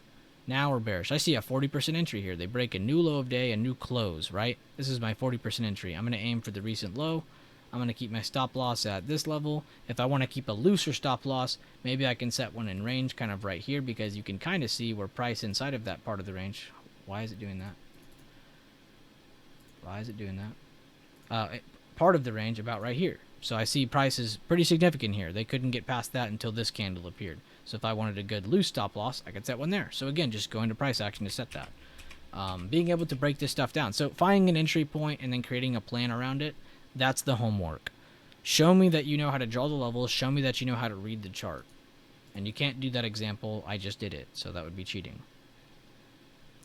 Let's keep going on it though. So I see this candle broke this level. Our 40% entry worked. I want to go for a retest trade. So I go from the level we broke to the low of the move. So you can go to here, and you can see there was another one. It did dump again. But let's say you went from the level and you didn't check this till like an hour went by. You're like, all right, well, we had the low here, and this is the low of the move here. Let's look for a better retest trade. You know, kind of like this one, but we missed it. We didn't get to catch that trade. Or you're looking for a buy the dip, like we talked earlier. It did work at first. Within 10 minutes, it re-invalidated. You should be cutting that trade within this candle. You shouldn't still be holding it for the buy the dip.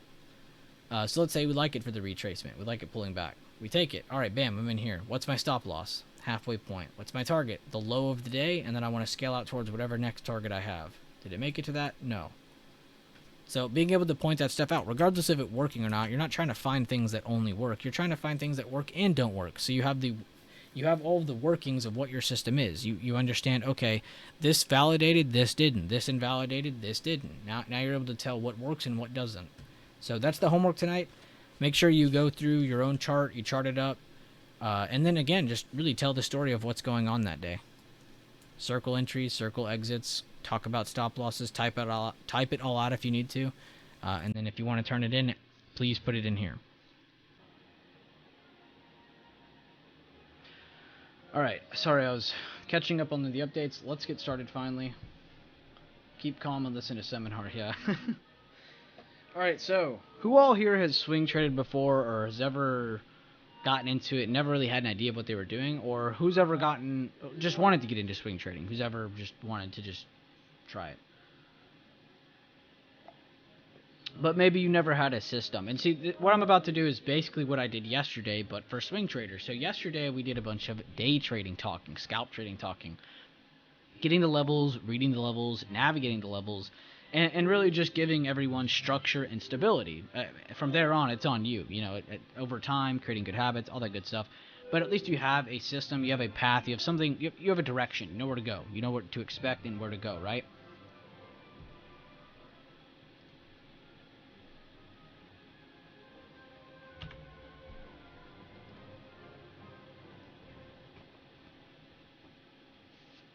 If you want to check the fair value gaps, you can just check Leland's post in the reason over risk. But no, I'll just be going over swing trading stuff today.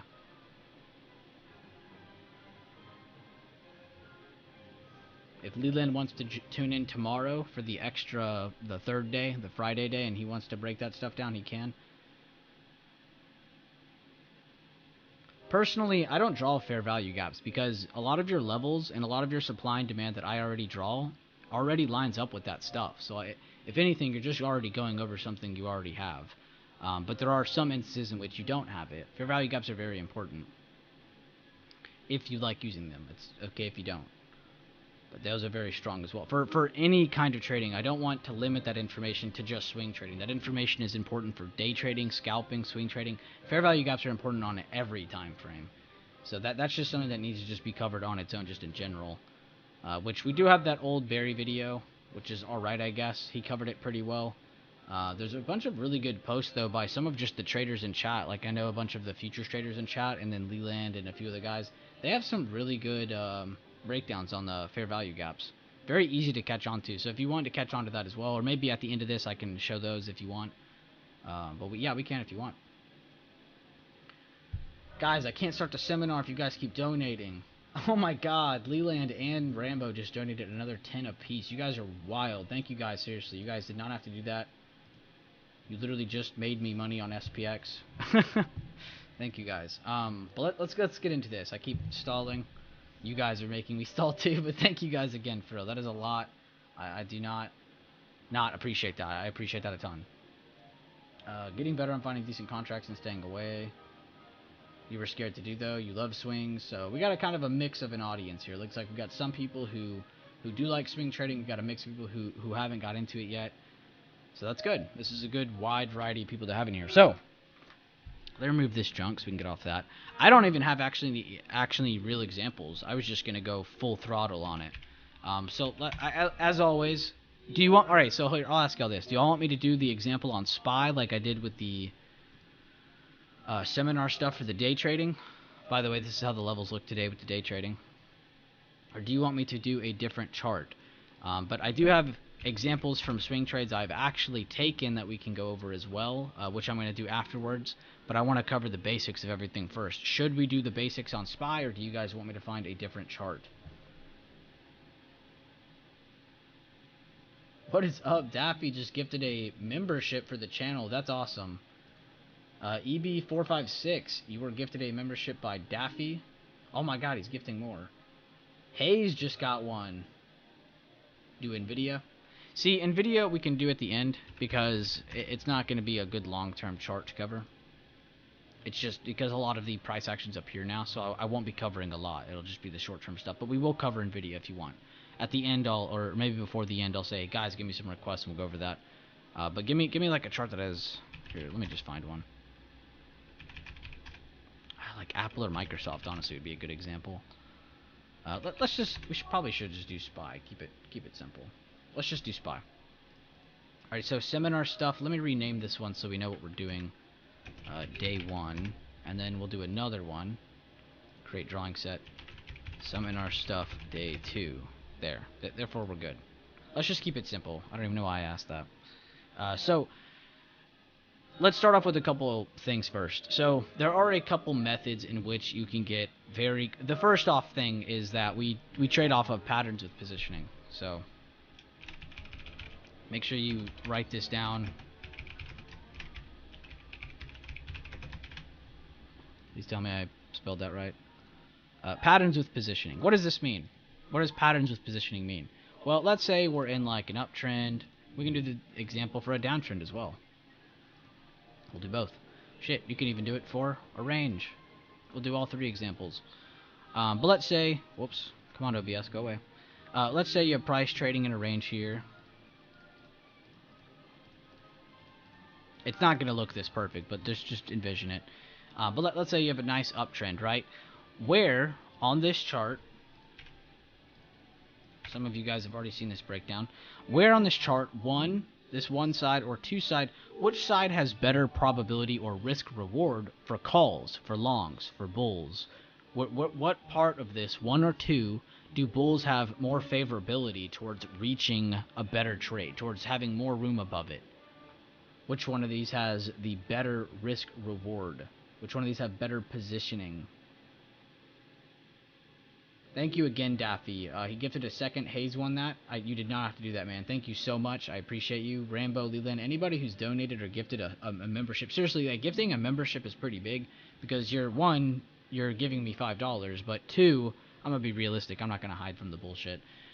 Two, though, which I find the more important part, you're literally giving someone over 70 videos on the channel that they can now go through, which I think is incredible. Exactly. Two. By the way, make sure you guys click live on the stream. I know sometimes YouTube can mess with you. Just make sure you are live on that. But yes, two. More favorability for longs, for bulls, for calls, to the upside from here, right? But we can't just guess when it's ever going to do that, right? Can't just let our intuition take away from us on that, right? So what side of this has better favorability for puts, for shorts, for bears? One. I'm going to go ahead and answer it for you guys because you guys got this one right. So the same thing goes for every scenario, right? We should be trying to buy and short based on the positioning of the chart, but not just randomly. That should just be the main parameter of why we take certain things. I know these are amazing drawings. I'm clearly a great artist. It's not how price action looks. But you can see what I'm going for, though. Better options for calls, for bears, for bulls, for longs in this general side of the chart, for this general side of the chart, for this general side of the chart, and for bears, this would be the side, this would be the side, this would be the side, right? So you should not only just aim for good bearish pressure or off of your intuition, you should also be looking for positioning, right? Does that make sense to everybody before I move on? Because this is honestly half of everything right here. This basic breakdown, this is half of everything. I would say some of your best swing trades will happen because of positioning. I've seen many of my guys do this in chat without them even realizing it. Every time I see Rambo buy Tesla shares, I'll see somebody question, why is he doing that? It's like, bro, open up your eyes. Look at the bigger time frame. That is why. Yes, it doesn't look good for the next week. Guess what? He's not buying for the next 5 days. This is what I say about all my friends, too, when my friends are buying Apple shares, Tesla shares.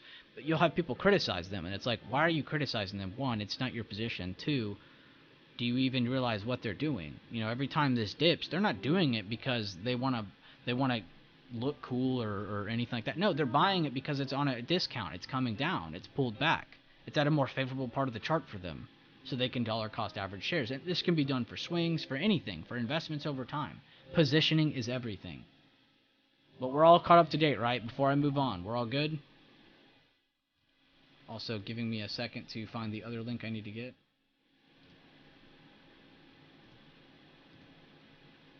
Oh, here it is.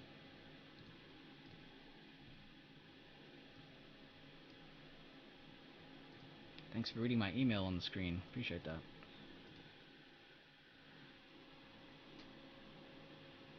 So we're all good, right?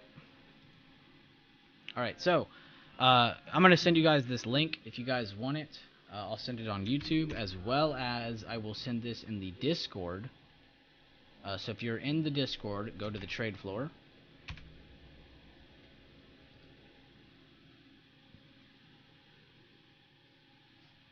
Oh, guys, we just missed something. We missed something that's going to break the internet.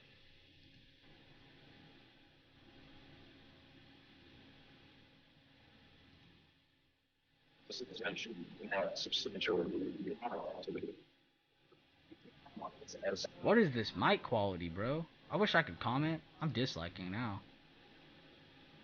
Damn, apparently, I don't know what is up with that news, but some news came out that said Fed Chair Jerome Powell escorted out of room as protesters interrupt his economic club speech. Maybe that was a meme.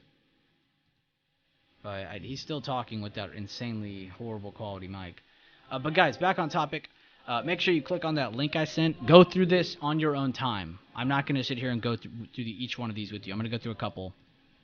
But we're not going to do every single one. So I want to let you guys know that now. Please go through this on your own time as well. Let me turn down the music a little bit.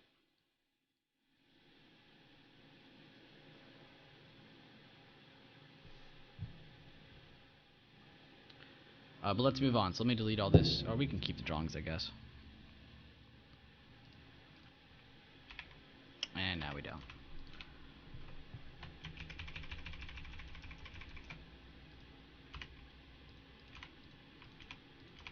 One second. So we all understand the positioning. We get that. Now you need to understand what is the pressure that gets you into these plays.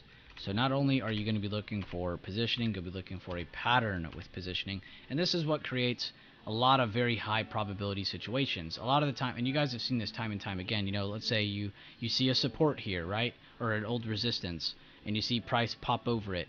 You know, it didn't just pull back, it retook it with a very strong candle. Is this anything special? It's just a very strong soldier candle. It started in between the previous day, and it closed higher. It's a very strong candle. Especially with positioning. It's not just a strong candle by itself. It's not just a strong position by itself. It has both reinforced with it.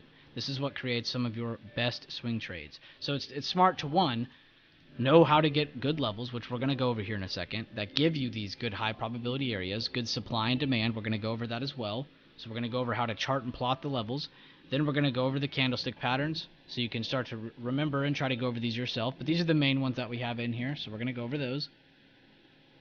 And then we're going to go over the easy system you can use to help give yourself more setups over time. Also, just for practice. It's not necessarily for taking swing trades. You need to follow the system we'll go over at the end of this to give yourself really just a training routine to go through is how I see it. But is everybody good, though, before I continue? We're all good to continue? I just want to make sure. Somebody give me a thumbs up. I know the stream was lagging, and I also kind of went off topic there for a second. So I just want to make sure we're all good.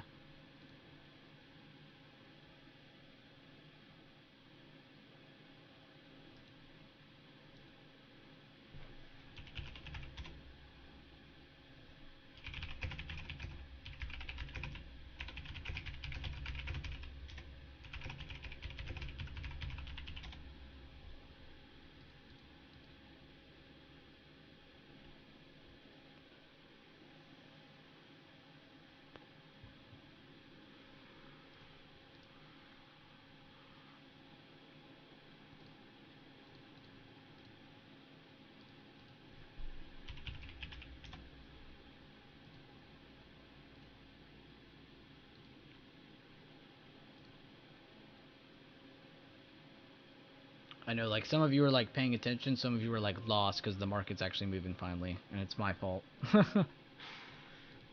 Here, I'll show you all a quick review. This is what's happened since I started talking. This was the PAL candle, the slowdown, doji, new high, continuing new high.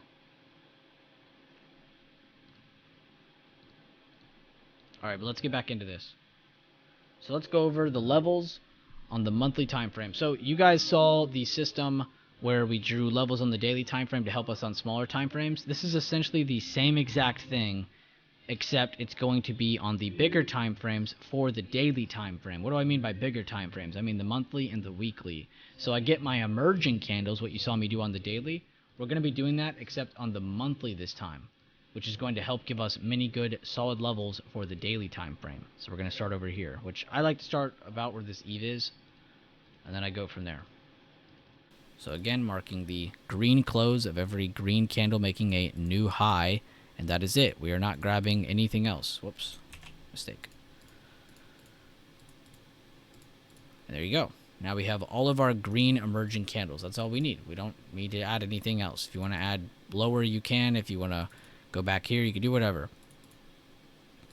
But now the focus is the weekly time frame. So now that's it. That's all you have for your levels. You don't need to add anything else. If you want to add halfway points, you can, but I really don't like to add anything extra because it will cluster the chart up, and then that will cause you to also make uncertain decisions. You won't understand what's going on because you're looking at one thing a certain way, and then when you see it this way, you look at it this way. So it kind of throws you off. So there's two methods in which ways you can do this. I personally like the first one the most, but you'll see situations where the second is also reliable. So I'm going to show you both. The first is grabbing the true price history, the true original price history of where this originally came from. So that would mean ignoring everything here, focusing on the left side of this chart. And again, using the supply and demand I taught you guys yesterday, right? We were going over how you draw from the low of the move to the top of the last red candle when you see a reversal. Extend that to 2025. And this on the weekly, this is what's going to help create good supply and demand to look at for the daily time frame. Again, you're going to be drawing this on the weekly to help you on this time frame to look for buying pressure as it reapproaches this. If you ever see it break under, you're looking for selling pressure under, right? When we do sellers, when we do supply, I'm going to just skip over to a big supply like right here. Here's the high of the chart to the open of the last green candle, right? Edit properties. Jump it over to 2025 because I don't like to extend it over. If you want to extend it over to whatever perfect date you can, I just like to send it over because I'm lazy and I don't want to worry about having to redraw it and stuff. So, and then you go to your daily, and yeah, right then and there, it wasn't going to help you. That's just showing that there's supply there, there's a pullback. But look what happens after this. You end up getting a buyer move up to it, a bearish kicker. What do you get up again? A bearish kicker. So back-to-back bearish candlestick patterns against what? A seller area. So higher probability that this has selling pressure wanting to move back down. What happens on this chart after this? They make a move down. They make a lower high. If you want to, you can draw your fib on that. And you can truly retrace it. You can see they just rejected off the halfway point of that move. Just a big daily time frame lead test, really. They make a bear flag. They continue lower. They're back down to supports back on this chart. A big piercing line happens.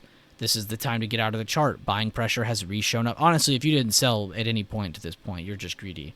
But this would be the big signal to say, hey, buyers are trying to re-show up. Maybe get out of your position and then wait for more. Wait to see if anything else pops up. So what happens after that big piercing line pops up? A buyer move happens. They come back down. They hold a higher low. What comes off that higher low? Whoops, I'm on the wrong tool. Bullish kicker. A single white soldier. An outside bar. A gapped up higher open. 3 white soldiers pop up.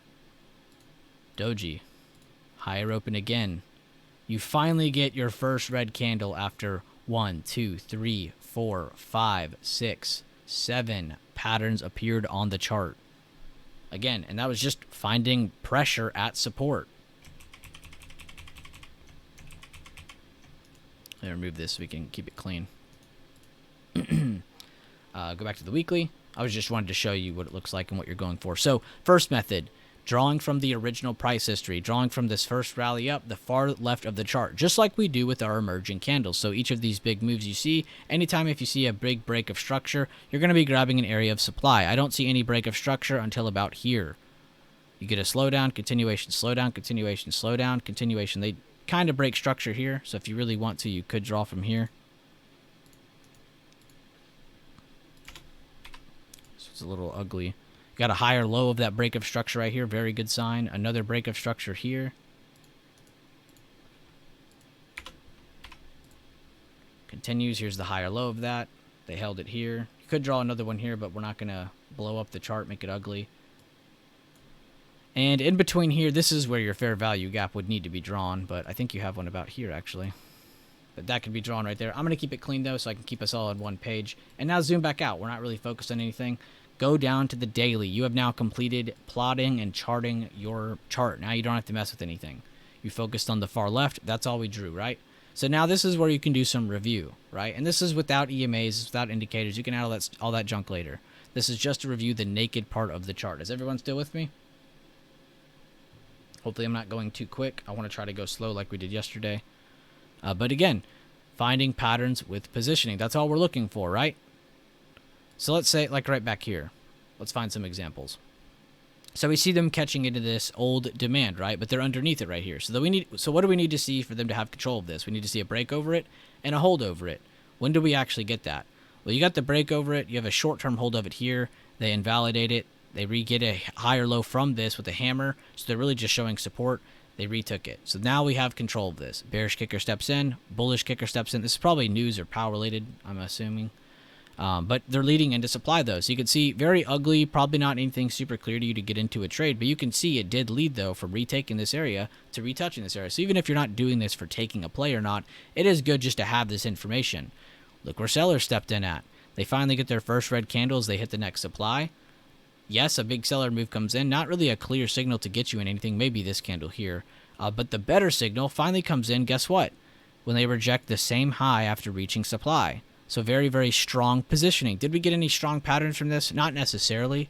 But we did get really good price action in a good area.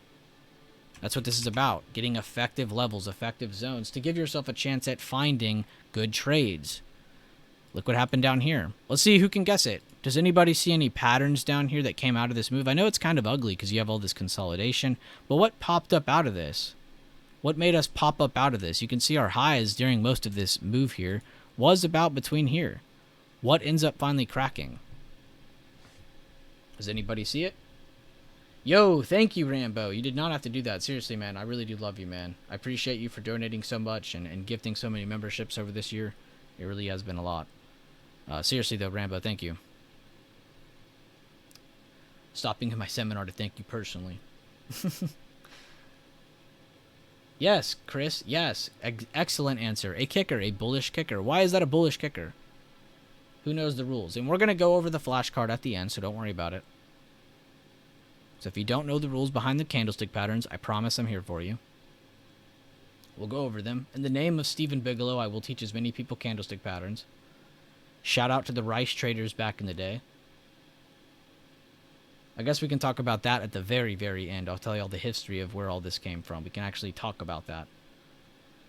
But yes, a bullish kicker. Why is this a bullish kicker? Because this day opened here, closed here. The next day opened entirely over the previous day's price action. That means this was not just a gap up. This was an entire destruction of the previous day. They said, we don't care about that day's price action. We're going to open entirely over it.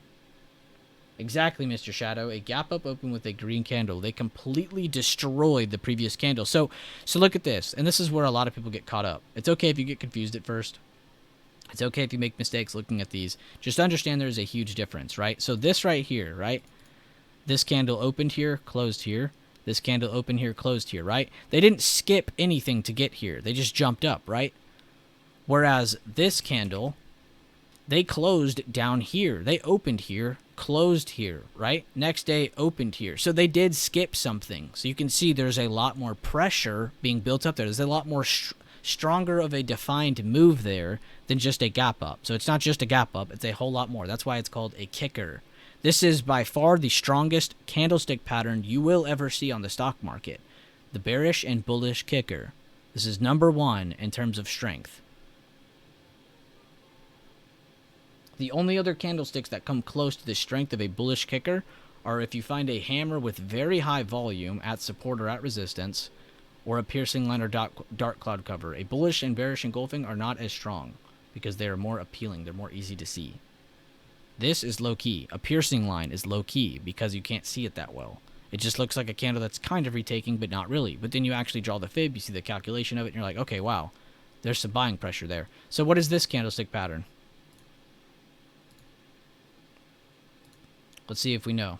Before we continue on. Again, we're still plotting and all that good stuff. We're going over the levels, but I like to take it slow, go over a couple examples as we go on. Also, great, I didn't even see this till just now, but you could see how it kind of held here, broke out, held it here, made that move up. Look where it came down and held, right at that trend line. But look at this pattern, though. What is this pattern?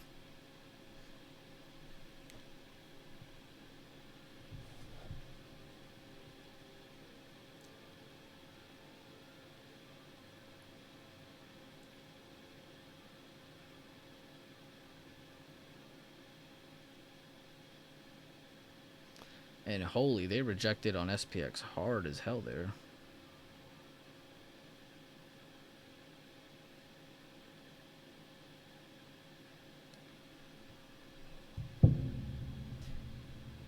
Another kicker, yes.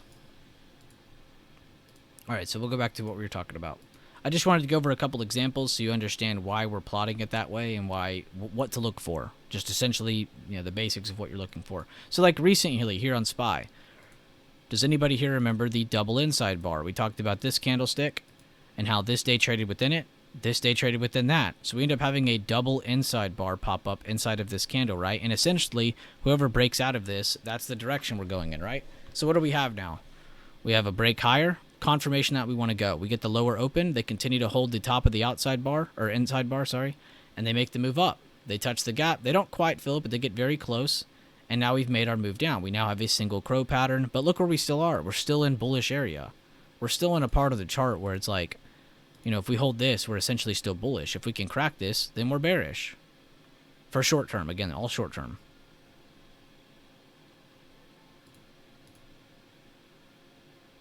So I guess you do have some good TA I just gave you. If you see this break, for anybody who isn't watching the seminar, or just watching live trading, you see a break of 427.40s, 428, probably getting the pullback right there.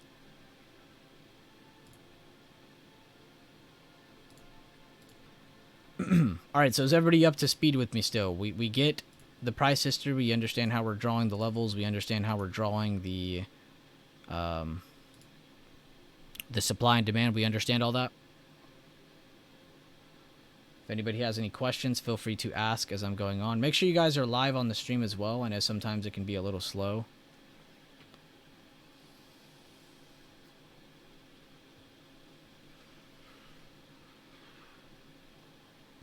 All right, so let's go back to the weekly. I'm going to show you the other method.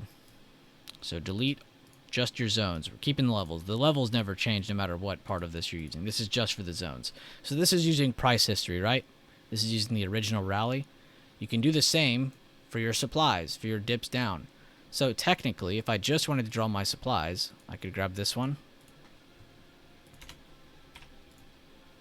I could grab this one, because the large red move comes after it. Whoops.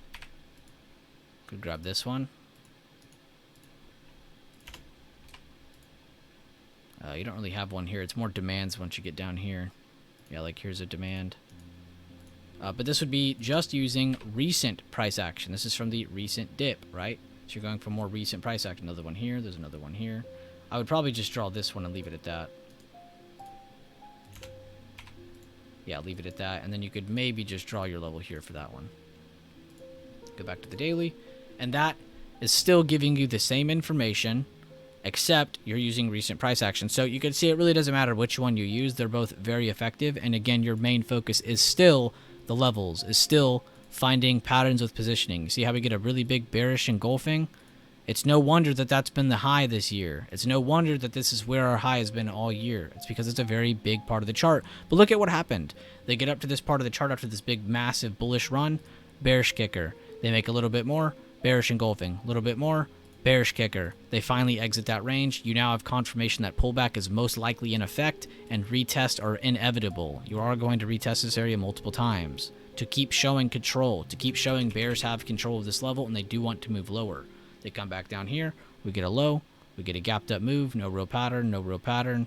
Bearish engulfing. higher low with an inside candle with the hammer. It's a beautiful hammer as a higher low, showing that risk reward is definitely in favor of bulls short term to at least this area, right? If they were to crack this low, it would invalidate every part of that.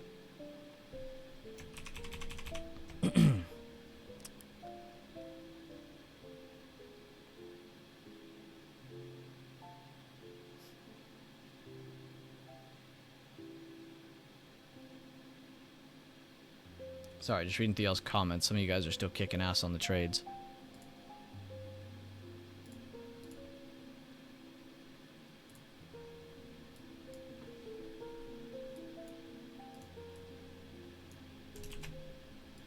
I also need to update the Discord real quick.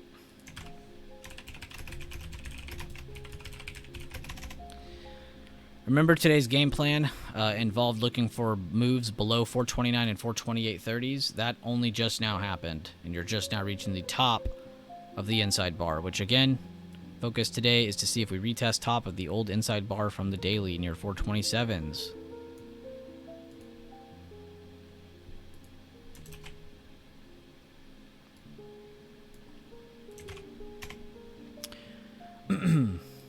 Also, after today's talk with all of our swing trading stuff, this will probably help you on the smaller time frames by a lot, because you'll not only be using the knowledge of what you have here on the daily, you'll also be using your candlestick knowledge for what you know on the smaller time frames. But is everyone still up to speed with me? We can continue? Or does anybody have any questions? This is the time to ask.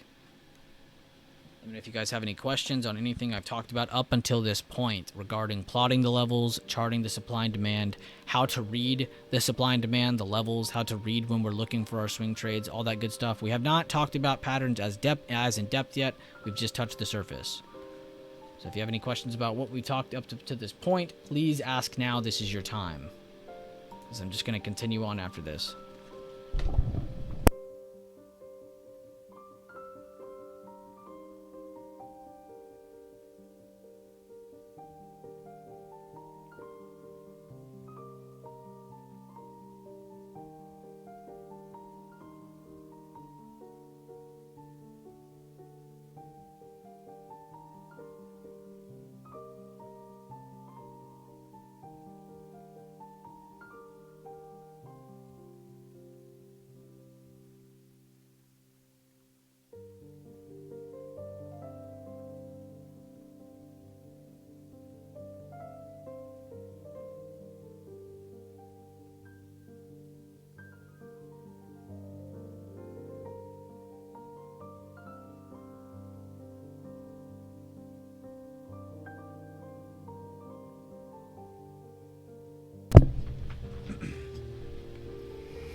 No questions.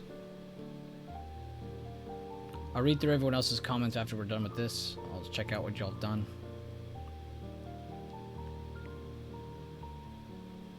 Just making sure we're good before I continue.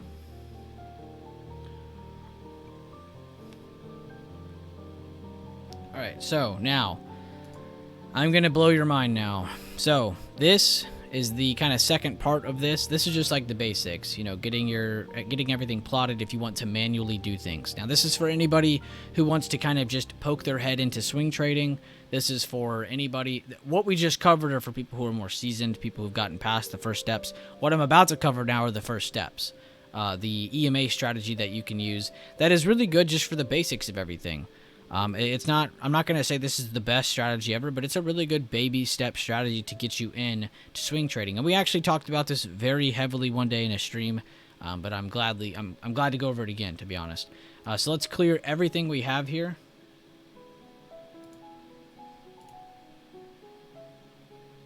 Go over to your graduated cylinder here, your studies. Go over to studies here, and then type in EXP. The one that says Move AVG Exponential. We're going to click that one a couple times. So add selected. So we're going to have 5 at the end of this, but I'm going to start you on just 3 for now. But here at the beginning, I'm going to just show you the first 2. So the 9 EMA and the 21 EMA. These are the first two that you need to focus on. These are good baby step EMAs to just kind of get you into the system.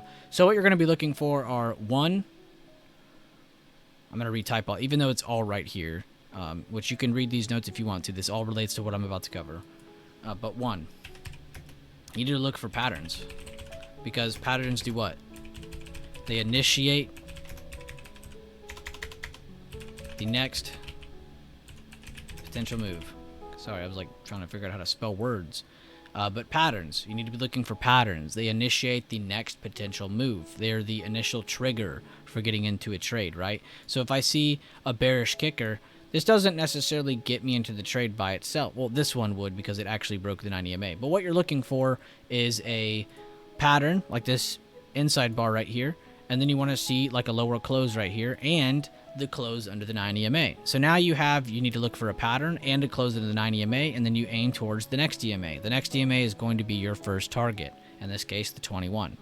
And this is where your other EMAs step in, your 55, your 100, and your 200. These are the other 3 EMAs you can add onto this to create a little system for yourself, to give yourself a good lazy routine. And you can see I don't have any of the levels drawn. I don't have any of the supply and demand drawn. So if you want to also add that, you can. If you want to just do that without the EMAs, you can. If you just want the EMAs, you can do that. You can see you can really do whatever you want, and you still end up with the same routine. You still end up with doing the same thing, finding a pattern with positioning, finding good rotation, finding good routine, and then taking that play, or just reviewing it, getting those mental reps. That's totally fine as well.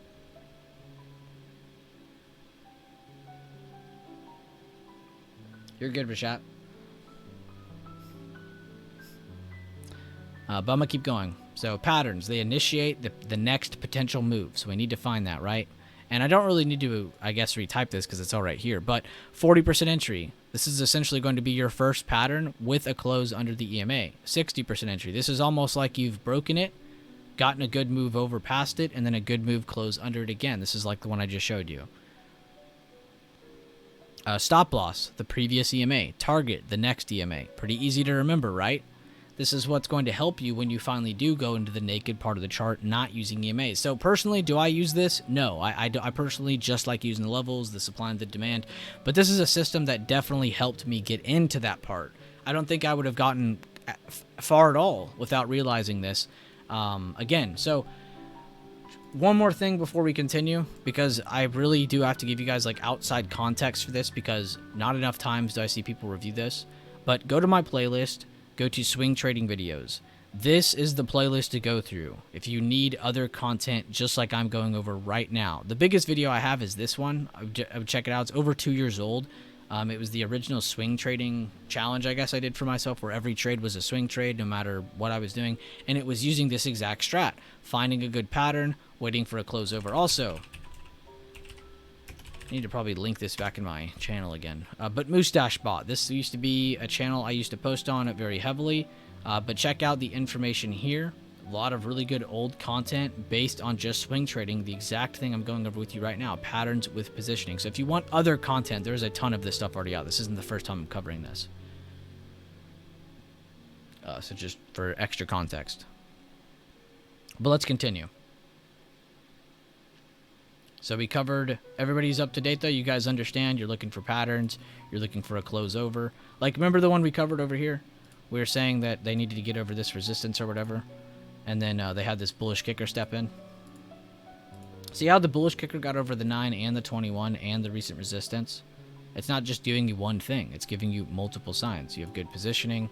It's coming from a good spot of the chart. It has great consolidation to give it energy to make it to a farther part of their chart. See how you're stacking points of reasoning for yourself to get yourself into the trade? You're almost selling yourself into the trade. You're almost trying to convince yourself, yeah, this is definitely going up, just by covering facts.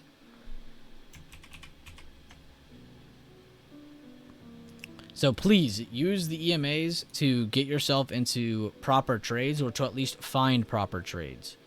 Like right here, what do we have going on?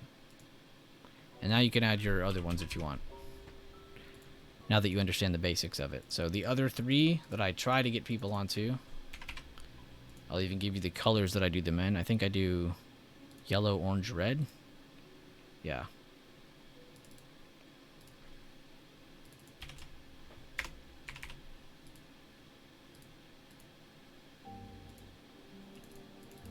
Now, do you have to do all 5? No. I personally don't like doing the EMAs at all anymore. But again, like I said, this is a good baby step thing to get you into this stuff. So let's go over a couple swing trades I've done in the past. So like McDonald's here. You can see I didn't use the EMA system on this one. If you wipe these all from this, there's no way in hell this would have helped me. But what did I buy here? This is the entry candle. This is the exit candle. Why is that my trade? Because I like that we had a sell-off. I like that we had a hammer pop up. Then we had a piercing line give me further confirmation to keep me in my trade. So not only am I slightly up in my trade right here, I'm looking at 1, 2 candlestick patterns. Why is this? I guess I don't need the EMAs anymore. But why is this a piercing line? Can anybody tell me? Remember what I said. This is one of the strongest candlestick patterns. Because if I use my fib from my open to my close, you can do it your high to low as well if you really want to. You'll notice this closed over the halfway point of that candle, regardless of how you draw your fib. It had a lower open and a higher close into this candle's midpoint, above its golden pocket, above its midpoint, creating a hidden buyer divergence. This is very strong. One of the strongest candlestick patterns you can ever find. The fact it popped up after a hammer, even more strong. What'd they do the next day? They basically just popped into the next resistance, filled the gap. That makes sense, right? So that's a very good solid two-day swing or an overnight swing based on just that. That was something we had done in here. Now, something Jack and Santana had done just recently, Alexis, they did something off of that trade. So we took this trade. I got out of it. I didn't touch it since, right? What did they do over here? What pattern do we see right here, everybody?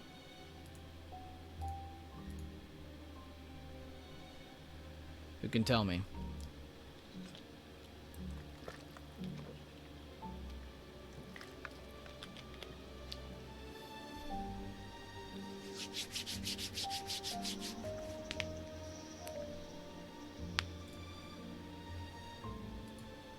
Inside bar, exactly. We have a big inside bar. It starts off as one, but then it leads into multiple candles. So you can see possible reversal popping up at a spot of the chart where reversal is high probability. Does that make sense? You have buyer pressure here after a sell-off, right? They make that first buyer move. What, do you guys remember the base build strat? Who remembers the base build strat? When you get the pullback, you get the fake first move, then you get the pullback to see if it holds or not, and then you get the better move. That's essentially what this just did. Except now I can give you reasoning on, oh, well, there was a hammer and a piercing line here. We filled the gap here. We came back down. We held an inside bar. We have a green print. That's why we're moving higher. I can tell you every bit of the chart and why it's doing what, where, you know, wherever it's at. Hopefully that makes sense.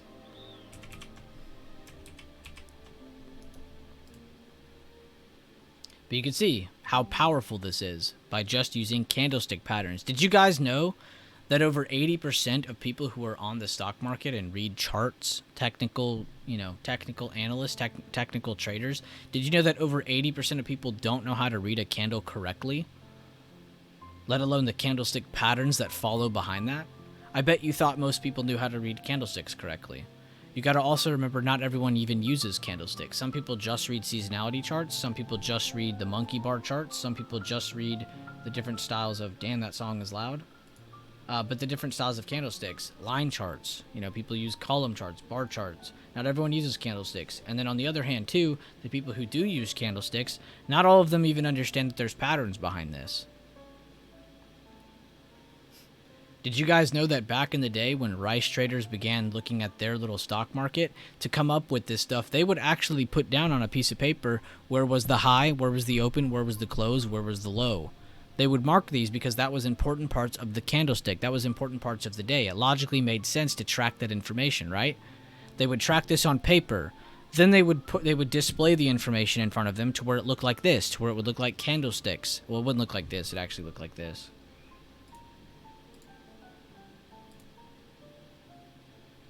Where's it at? Here it is. It would look like this. This is how they would come up with candlestick patterns. They would see, oh, here's my open, here's my close, here's my low, here's my high. Oh, here's my... They would just track this data, right? Because that makes sense. It makes sense to try to figure out, all right, what did the day look like just by tracking this information, right? And then over time, they would end up coming with candlestick patterns. They would see that there was behavior behind certain candlestick patterns. Sorry if you guys hear that noise. But there would be behavior behind this. They would see, oh, once we get a dip lower and a higher close, this creates a certain probability of going back up. Let's say you get a second piece of buying pressure. They get a lower open. This scares people. Some people get out of the position. They then close higher, but not so much higher that it's easy to see bullish engulfing. It's a little hidden. Like I've been saying, it's a low-key, very strong pattern because it's overseen. It's not seen as a strong reversal, but in fact, this is very strong. And does that mean the move is coming from this candle? No. What did they do after this? Just the first buyer move happened. That's all they did here. They didn't do anything significant. But this is a needed part for this to return back and then see if they can continue holding where that buyer pressure initially came from. And if so, then they can make moves like this. If they would have cracked under this support, we'd be making this size move to the downside most likely.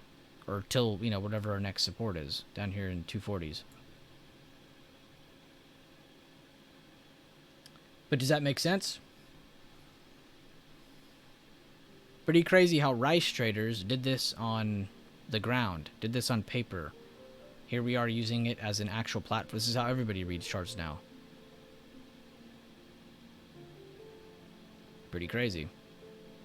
We can remove this, by the way. The gap is done.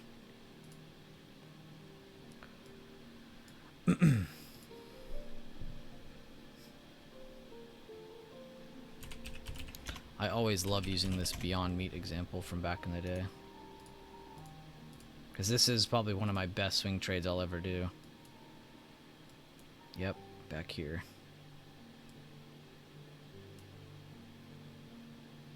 No, it's not that one. Where's it at?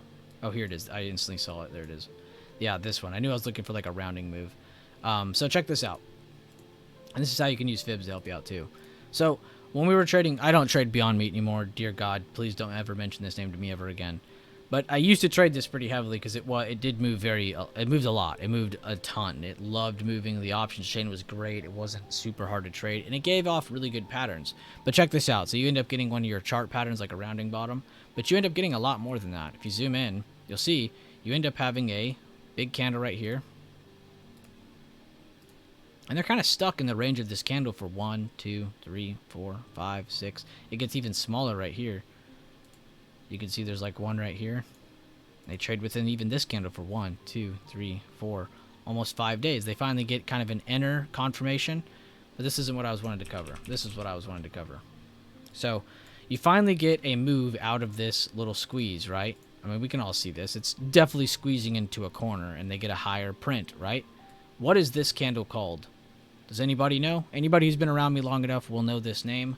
Anytime you have a good buyer move that's short-term confirmed, but you don't just get the continuation, what is that second candle sometimes called that doesn't give you bearish confirmation, but it ends up being a red candle? It's kind of awkward. What do we sometimes call this candle? Who can tell me?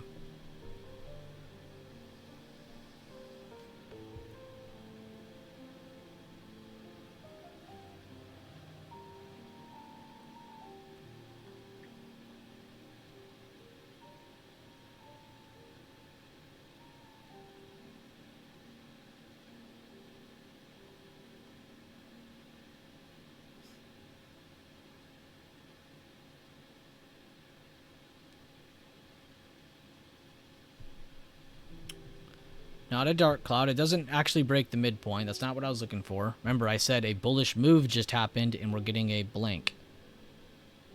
It's what Mike just said. A reset or he said retest candle, but reset candle is what I was looking for. Retest is, I'll accept that as well. But reset candle. And how do I know this is a reset candle? Because if I go from the, I mean, you can go low to high, but I always do the meat of the candle. Let me extend this over. Oh my God. But look what they end up doing. So you get your bullish confirmation, but you're not wanting to take an 80% entry. You don't want to take the first break. So what happens?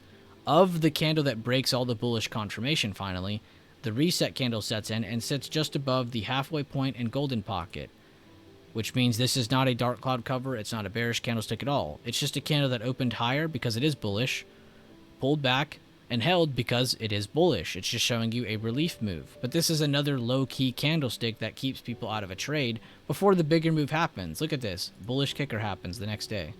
We made over 100% on that trade that next day. That'll always be one of the craziest swing trades I've ever taken. And it was off of just such crazy compression. You can see they made that low. They built inside of this candle for 1, 2, 3, 4, 5, 6, 7, 8 days. Bullish kicker finally gives the outside confirmation. This candle gave inside confirmation. Very, very clean. Oh, that's 10. Oops. But that is essentially how we like to look for our swing trades. If anybody has any questions, now's the time to ask. But after this, we're going to go through the candlestick pattern stuff, and then we'll be good to go. As you can see, this breakdown wasn't as long as our day trading stuff, because it's essentially the same thing. It's just on a bigger time frame.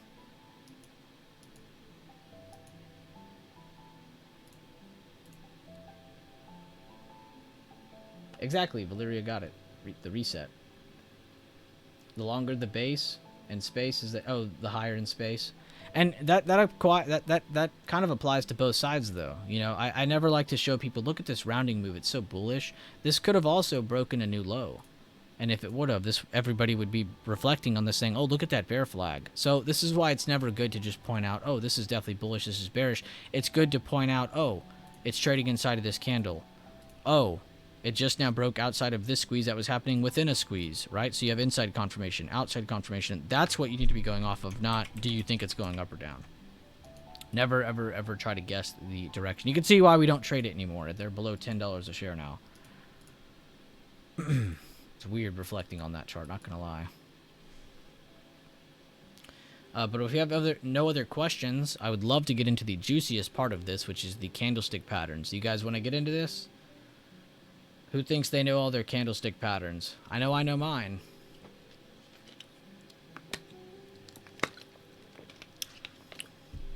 Have you guys ever used candlestick patterns before? And I mean actually knowing the rules of them, not just saying, oh yeah, I know what a bullish engulfing is. Yeah, everyone knows what a bullish engulfing is, smartass. The juiciest. Leland said no.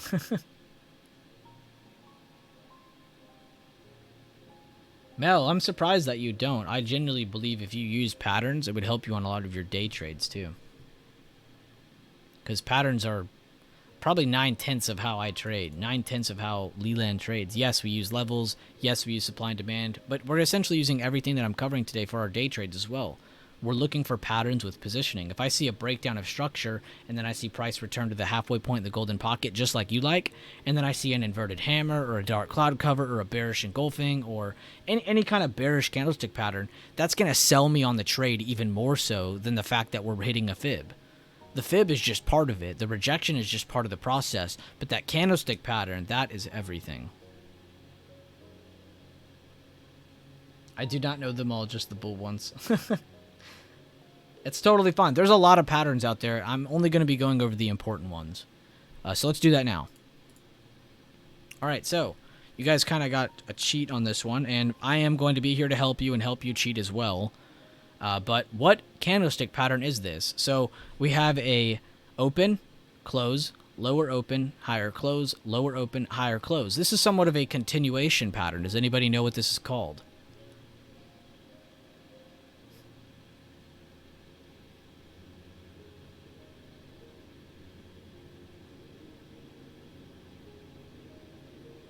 Nope, not a 3-bar play.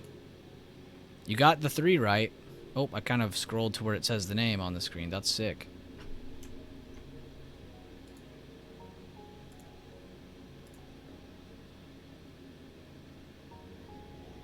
Three white soldiers, exactly. Hold up, I have to go back. 3 white soldiers. Why is this? Because we have a open to a close, right? You have your first green candle. And this is off of a gapped up move. That's kind of a soldier pattern too, by the way. You have a higher open and then the higher close. Or sorry, lower open, but it's because of this being a red candle. Ignore me. But you get the candle, right? Lower open, so it starts partially in that candle. If it starts above 50% of that candle, that's a great sign. Finishes higher, that confirms a single soldier. So now you have 1, 2, right? Lower open, it's above halfway point of that candle. Finishes higher. You now have a confirmed 3 white soldiers pattern. This is not something that you're going to find as a reversal pattern as much as you will as a continuation pattern. A lot of the time you've already built your base build and have moved up. A lot of the time you've already gotten your breakout up, and then they're building off of this, making it a continuation pattern. But you guys are correct. Oh, they're flipped. I see. That's cool. Okay, so there is actually 16 of them. A continuation pattern that typically indicates a strong directional bullish trend. What I just said. Okay. That's cool. Does it always start with the... Why is it showing that first? What the hell? So what do we have here, even though it kind of cheated? You have a higher open over this candle, a lower close, completely destroying this candle.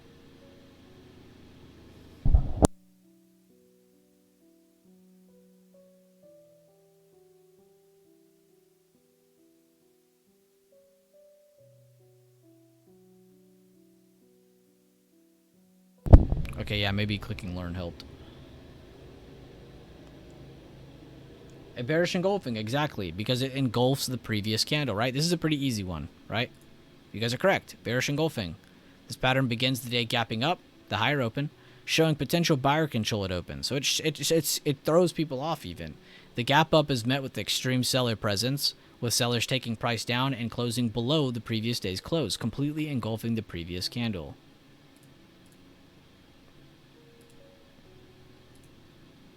Okay, whatever. Is the highlighted candle considered a bullish kicker, yes or no? We just went over this. I just tested y'all on this as well. Is this a bullish kicker or just a gap up? Who knows? It's just a gap up. A bullish kicker must start with a red day beforehand, followed by a gap up and closing over with a green day, completely destroying the previous day. This is why I went over that with y'all, because those can be very... confusing, because again, gaps and kickers are the same thing, but one of them is a lot stronger, especially with positioning. What do we have here? We have the lower open, the higher close. It's the opposite of the bearish engulfing, and that's another good thing to remember. For every pattern, you have an opposite pattern, pretty much except the doji.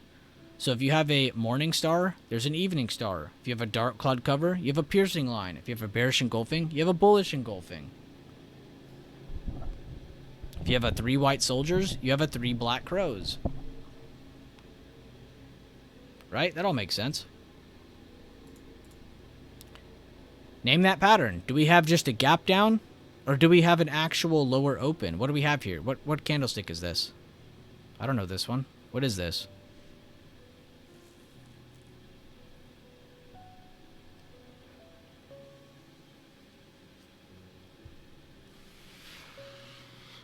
Wrong, Mel. Not a gap down. Nope. Y'all are wrong. It's not a gap down. What is it? What was that previous day? Look at the previous day. We had an open and a close. Here's your open for the next day. That means they completely destroyed every part of that candlestick. It's a bearish kicker. It's a lot stronger than a gap down. It's okay if you guys got that wrong. Like I said, kickers can be a little confusing for a lot of people because they are the same thing as a gap. But there's a key difference. What did that previous day do? Bearish kicker. A very powerful reversal pattern. The 2 candle pattern starts with the green day, followed by a gap down with strong seller presence closing the second candle red.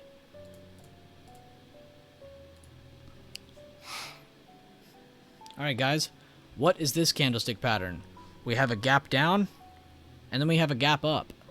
What is this? And we have 3 candles essentially on an island. For kicker, think gap and color change. There you go. It's a good little simple rule to remember. Yep, you do have a little bit of a doji there, some indecision. You have a little bit of a hammer here, and then a little bit of more of a hammer almost. But what do you get with all 3 of these highlighted together?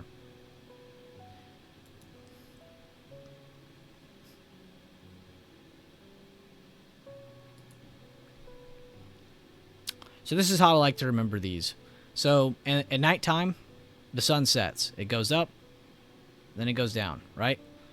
In the morning, what does the sun do? The moon goes away, and the sun comes back out. That's how I like to remember these. This right here would be a morning star, because in the morning, the sun comes up. In the evening, the moon comes down.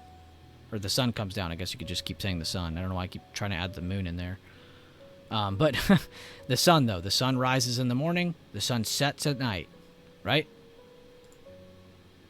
It consists of 3 candles. The first one being a bearish candlestick. The second one being a bullish or bearish candlestick. All you need to look for in this in-between candle, it just needs to be a small candle. It doesn't matter what color this is. This needs to be red. This needs to be green. The opposite would be an evening star. Okay, it's not the next one, but either way. So these are patterns that have been very old and historical. These used to be called pregnant baby patterns. A lot of Forex traders call it that. Dear God knows why. They're called haramis. That's the original name of them. This is what Japanese rice traders called them. Haramis. A candle that trades inside of the... Holy shit, these guys are cutting my yard like every day, and it's so loud. Oh my God. But inside of the previous day. That's all you're looking for. Now, another attribute that pregnant babies and haramis have that you will not always hear me break down is that it needs to be covering a tiny bit of the candle, which means it needs to be about a fourth of the previous candle. If it can be about a fourth, that'd be a great rule of thumb that you have a good sized next day candle. But this is essentially just an inside candle. You are still looking for the break of this candle right here. The next day opens lower, giving you further confirmation of this candle at resistance. But this is, again, why you don't just trade patterns by themselves. They will sometimes pop up like that. So you never just... you will never just take a candlestick pattern because it's by itself. You will take a candlestick pattern because it's at a support or it's at a resistance, giving you further confirmation, or like I covered with you guys with the EMA system, getting that further confirmation with your EMAs.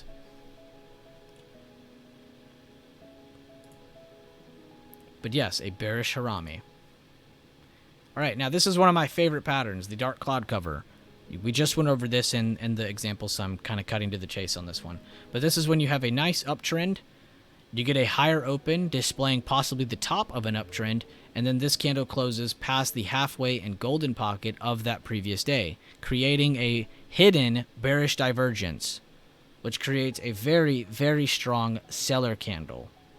Next day, you even get the lower open, they dump it. 2 reset candles, another dump. Almost a bearish kicker right there.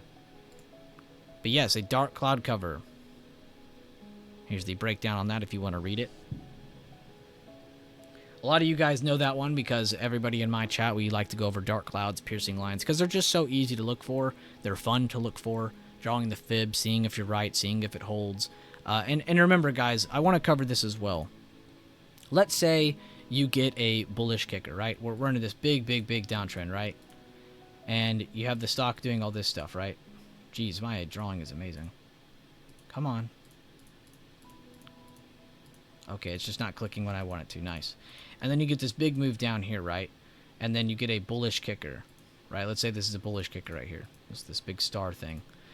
What can happen here? Not only do they need to keep showing that they hold this same support, they need to show a double bottom or a higher low. So not only are you going to get that bullish kicker and then a reversal, sometimes that first move might not be true. Sometimes it's just a reaction because of how much selling has occurred, and then you end up getting a false move and then it breaks lower. But the way to know if it's going to reverse or not is if you can get, one, a fib. So if you can go from the low of that move to the top of that piercing line and then see if anything reverses, as long as it's holding one, that double bottom or higher low, you're looking good. But if you can get the fib to hold too, this would be great confirmation. I know it's a little hard to tell because of my drawing, but that's essentially how you can play any of these patterns. It's not just about playing the pattern itself against a resistance or support. It's also to see, does that continue to hold?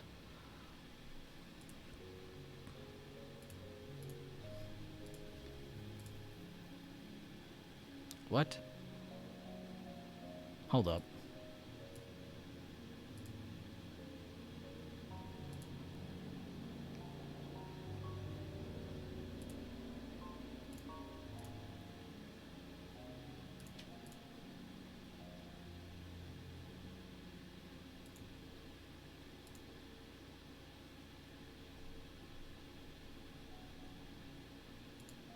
Oh my God.